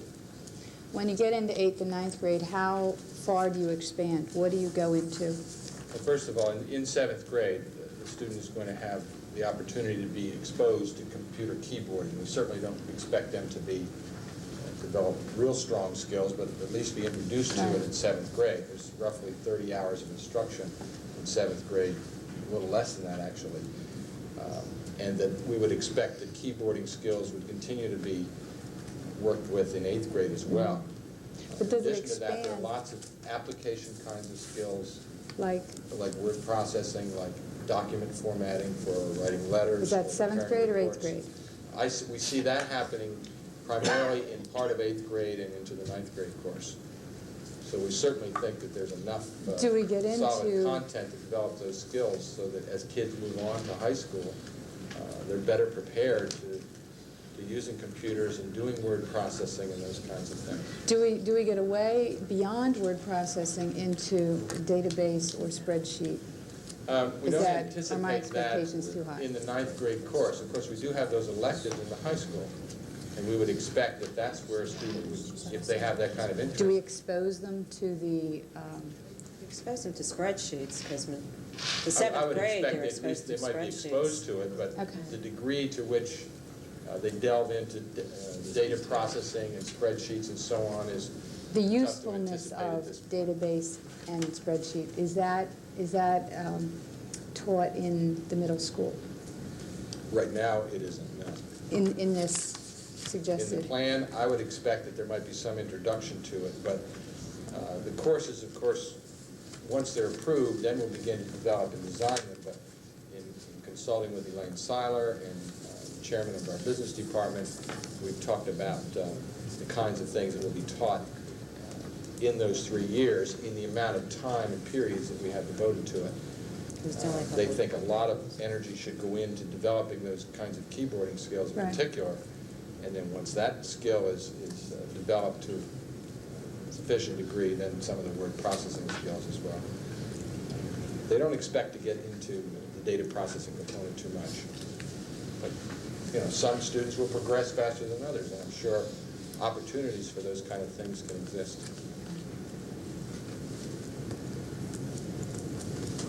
Other questions? Karen, can we shift to another kind of keyboard? It has to do with the performing music, related fine arts, that's being offered twice per cycle throughout from 7th, 8th, 9th. And I was wondering, what do we expect that to evolve? Because, Performing music or related fine arts? Well, that's the two that's there. Well, Are they incorporated? let me explain that a little bit. Because it doesn't mention. The student will have a choice of choosing band, chorus, and orchestra. That's what we identify as performing music. Many students choose those options. For those students who don't take band, chorus, or orchestra, they would be required to take related fine arts. That's the difference. Don, what % of the students are typically taking one of the performing music programs? Courses. Statistics here, I'll just give that to you. Ballpark, if you have it. I think it's about 45–50%, somewhere in there. Taking band or chorus? It's got to be more than that. Depends on the grade. It varies from grade to grade. But those are many of the children that have an interest there. What my question or concern is revolving about has to do with those students who just aren't interested, which are going to come from those who probably aren't in chorus, So they take related. orchestra, or band, and what will that be offering that is perhaps different? Something to where they're going to have an interest, because if they're just, if they're just not that inclined, could they be possibly better off with another elective to be able to choose something that may go towards their aptitude? Well, Is what I'm saying, by locking them in twice a cycle. If we try to do that, though, we're opening up the full spectrum of electives. Here, if they don't choose one of performing music arts, then they are in related fine arts, period. That's a required program of study now. The philosophy is that children should have some type of art, music appreciation At that middle level. at that middle level. And that's what the philosophy of the school district is, that the children should have that. But If they don't have the interest to go into a band, an orchestra, or a chorus, which is a committed time and also takes, a proficiency in a musical instrument, or although they're open to everyone, then we are requiring them to do some type of music appreciation and art. And it's certainly geared to them and interesting enough to those who don't have that proficiency or do not choose to do that, so that it would be a course that would be beneficial to them. I think what you're asking for begins to exist in our program of studies in 9th grade. If you look at the sample of the 9th grade schedule, then there's no longer a requirement to take art any further. And so the student is no longer interested from 9th grade on. Right, and this is twice a cycle. That's why I was saying that here we've got it twice a cycle, which is elevating it. And it's just that there are just some children who just, how much time you're going to spend there, they could be moving forward in Well, another area. remember, the philosophy that we're operating under is that these are required exploratory courses, so that if we want students exposed to the fine arts, this is the requirement, either to choose an option to develop a skill in playing an instrument or singing, or to take a related fine arts course. So that fine arts course, Don, as it's created, really integrates music and art or drama. It covers a historical period. So it brings some history into it. It's history and culture, art and music, primarily. We're also going to probably introduce a drama component in the 7th grade part of it. To answer your question about the percentages, in 8th and 9th grade, between 40 and 50% elect the performing music option. I'm sure it's higher in 7th grade. It's really high in 7th. I know, because when you go to the concerts, you can't park anywhere. There's no parking I for the think concerts. everyone in middle school is in the chorus, and probably the Yes. two neighbors. And that's why we need a 7th grade and 8th grade and a 9th grade, because we can't get them all on the stage at the same time in a choral room. And when the orchestra has to accompany the chorus and you've got a child in the orchestra, you go to all of them, and you still can't find a parking space. So it's pretty much. Many of our decisions about the offerings were made because we wanted to spread out the opportunities and the exploratory nature of these courses for all of the kids.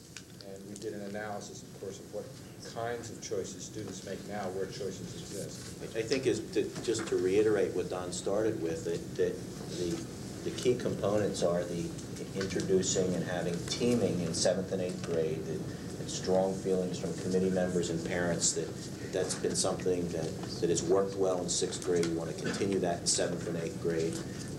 That youngsters in the middle level education don't need to have all the choices of electives. We offer a fairly substantial range still in 9th grade, even with reducing some of them, and certainly at 10th, 11th, and 12th, where you get students wanting to branch off into different areas, Vicki, as you're pointing out.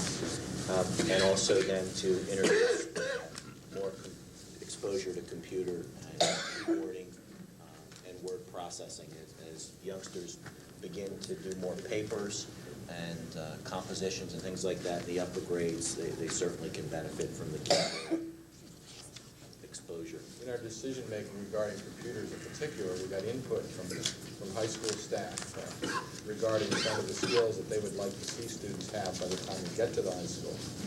Certainly a movement towards more computer experiences for everyone, not just those who elect it, was something that we felt was important. Great. Any other board questions?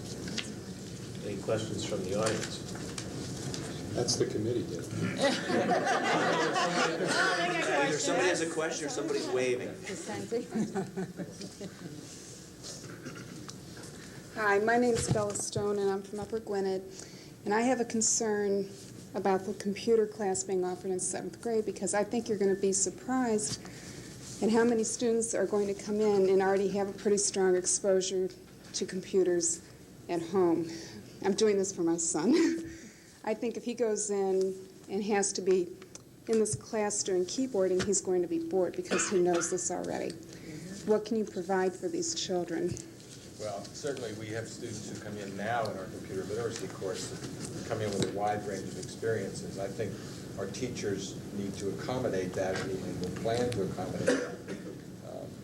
I think universally, though, some of the keyboarding skills, knowing exactly how to operate that keyboard without hunting and pecking, is a skill that the vast majority of them need. If we have a 7th grader who comes in with that goes 40 words a minute, maybe we'll have him help teach. I don't know. But could you provide maybe a pretest?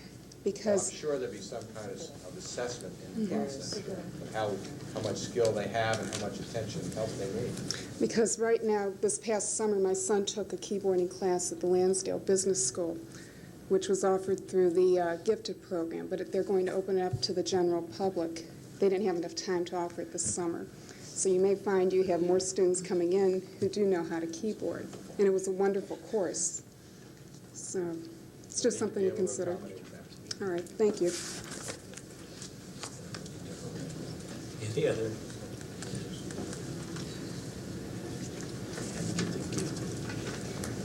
Connie Spire, Upper Gwinnett. I have a question about the teaming. I guess it's on page 1. I understand. I don't have a child at the junior high school level, but I understand there's a green team for gifted students. There's a team at Penbrook in the 7th grade that is called the Green Team. It includes gifted students and regular students on it. Okay, is that going to continue? Well, we'll continue to have gifted students on teams and comply with the requirements that our plan and the state requirements insist upon with respect to gifted students.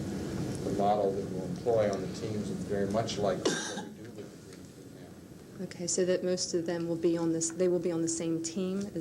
They'll have other students in there also, but they'll all be in that same team? Okay. We're required, number one, to have those students taught homogeneously. We'll continue to do that. And there'll be interdisciplinary instruction in science, social studies, and English that will continue as well. And math also? Math is really not part of the integration. They select the math or are placed in the proper math levels. Oh, I see. Okay. I was wondering when I was looking down here about the other grouping of the other children in teams. Is that by ability level, ability grouping? No, we would have a mix of students on each team. So it'd be heterogeneous?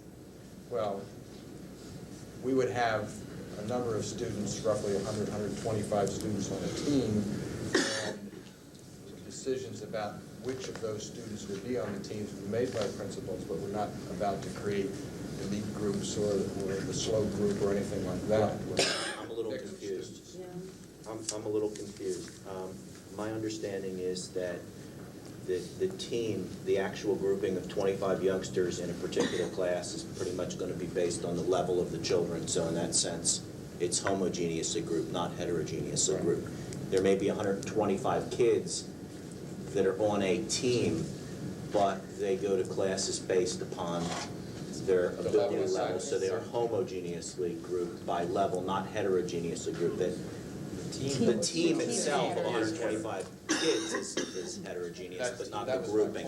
I didn't want it to be confused. Maybe I've contributed to the confusion.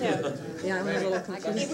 It would be like the green team in Pembroke has the gifted, it has a remedial group, it has a middle group, it has an upper middle group. But each one of those classes are homogeneous. The gifted is one class, the middle is another class, the remedial is another class, and the middle group is another class. They all comprise, though, the green team. So each team would have a combination, with the gifted it would depend if you have more than one gifted program, one gifted group, or you know how the numbers in gifted is, you have to have, 19, 20, whatever. Then they may end up one in a green team and one in a blue team.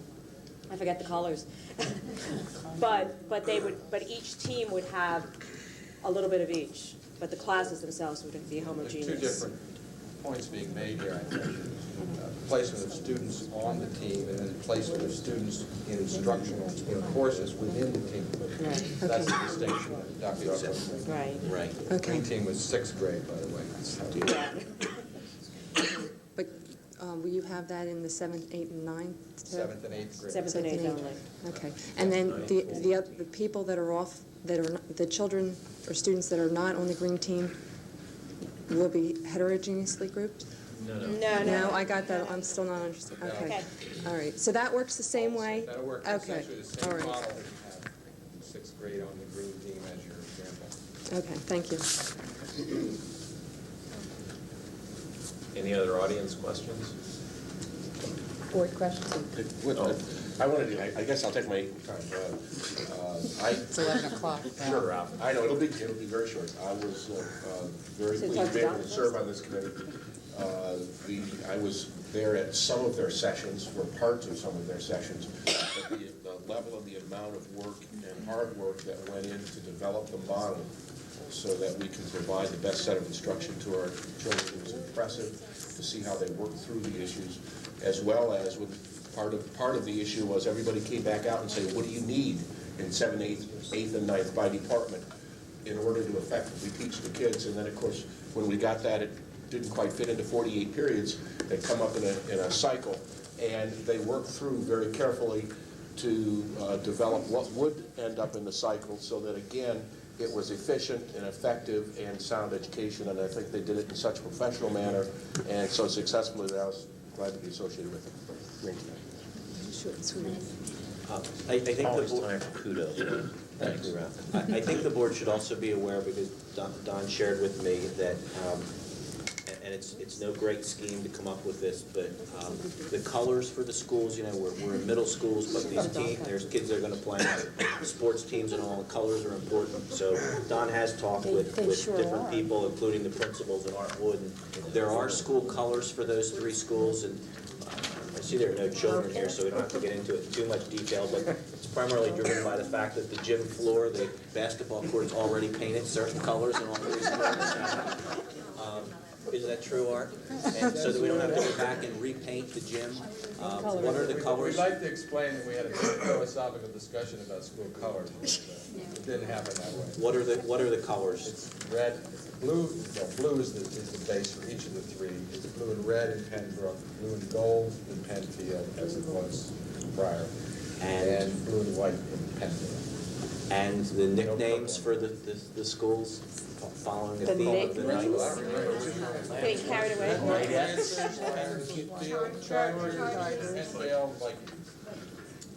All affiliated with Knights. And are the teams going to have colors to match their farmers or whatever, or their suit, coat of armor? I beg your pardon. The coat of... Aren't made yet. We're on the way. If only had done it, we had to save this for 11 o'clock.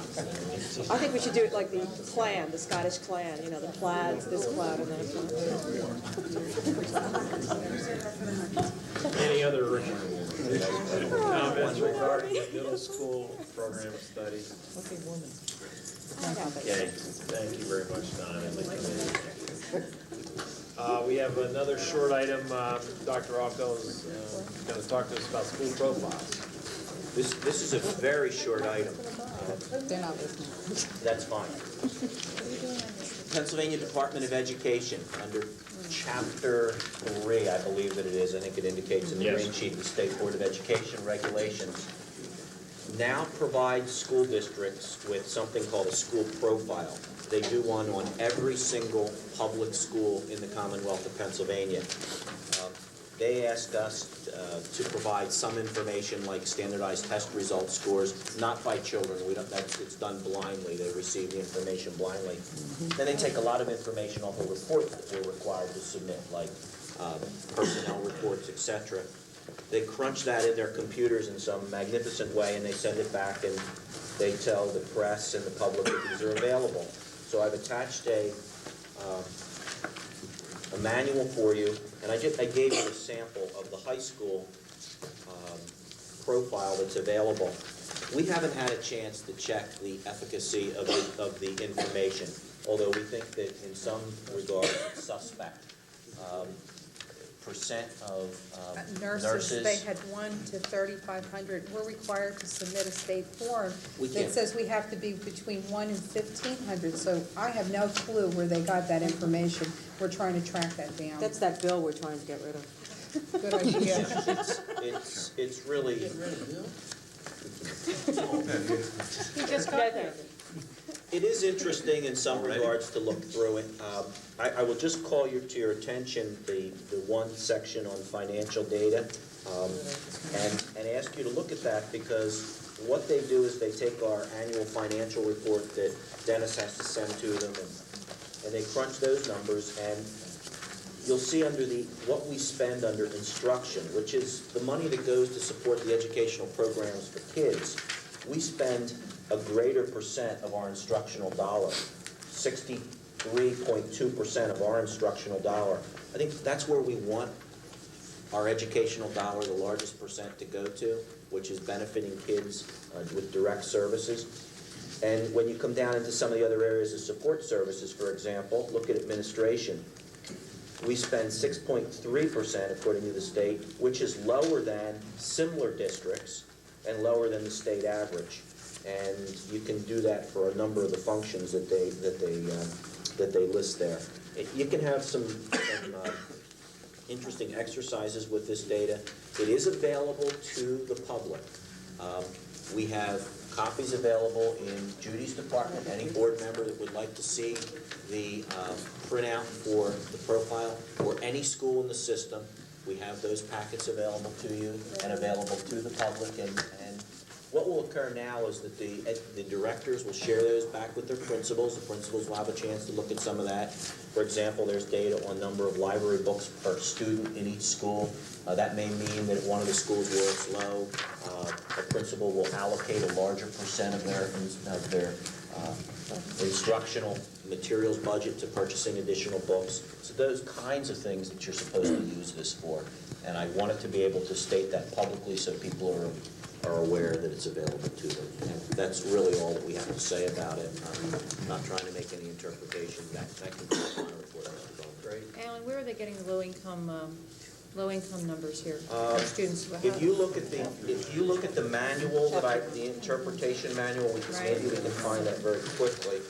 Now, it's from the It's from chapter chapter one one. application, which is free lunch data. Thanks, Charlie.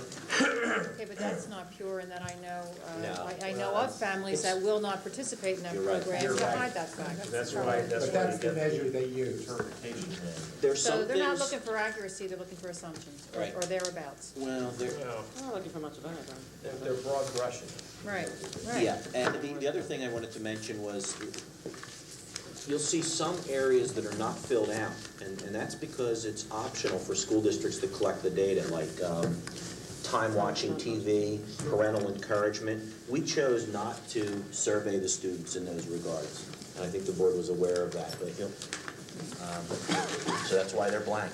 Some school districts do those surveys and ask those questions. We haven't done that. So, that's it. Great. Any other questions from the audience?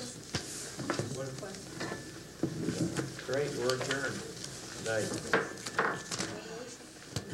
No, we don't have to do this, right? Only on Thursday. One meeting. Yeah. Let's see.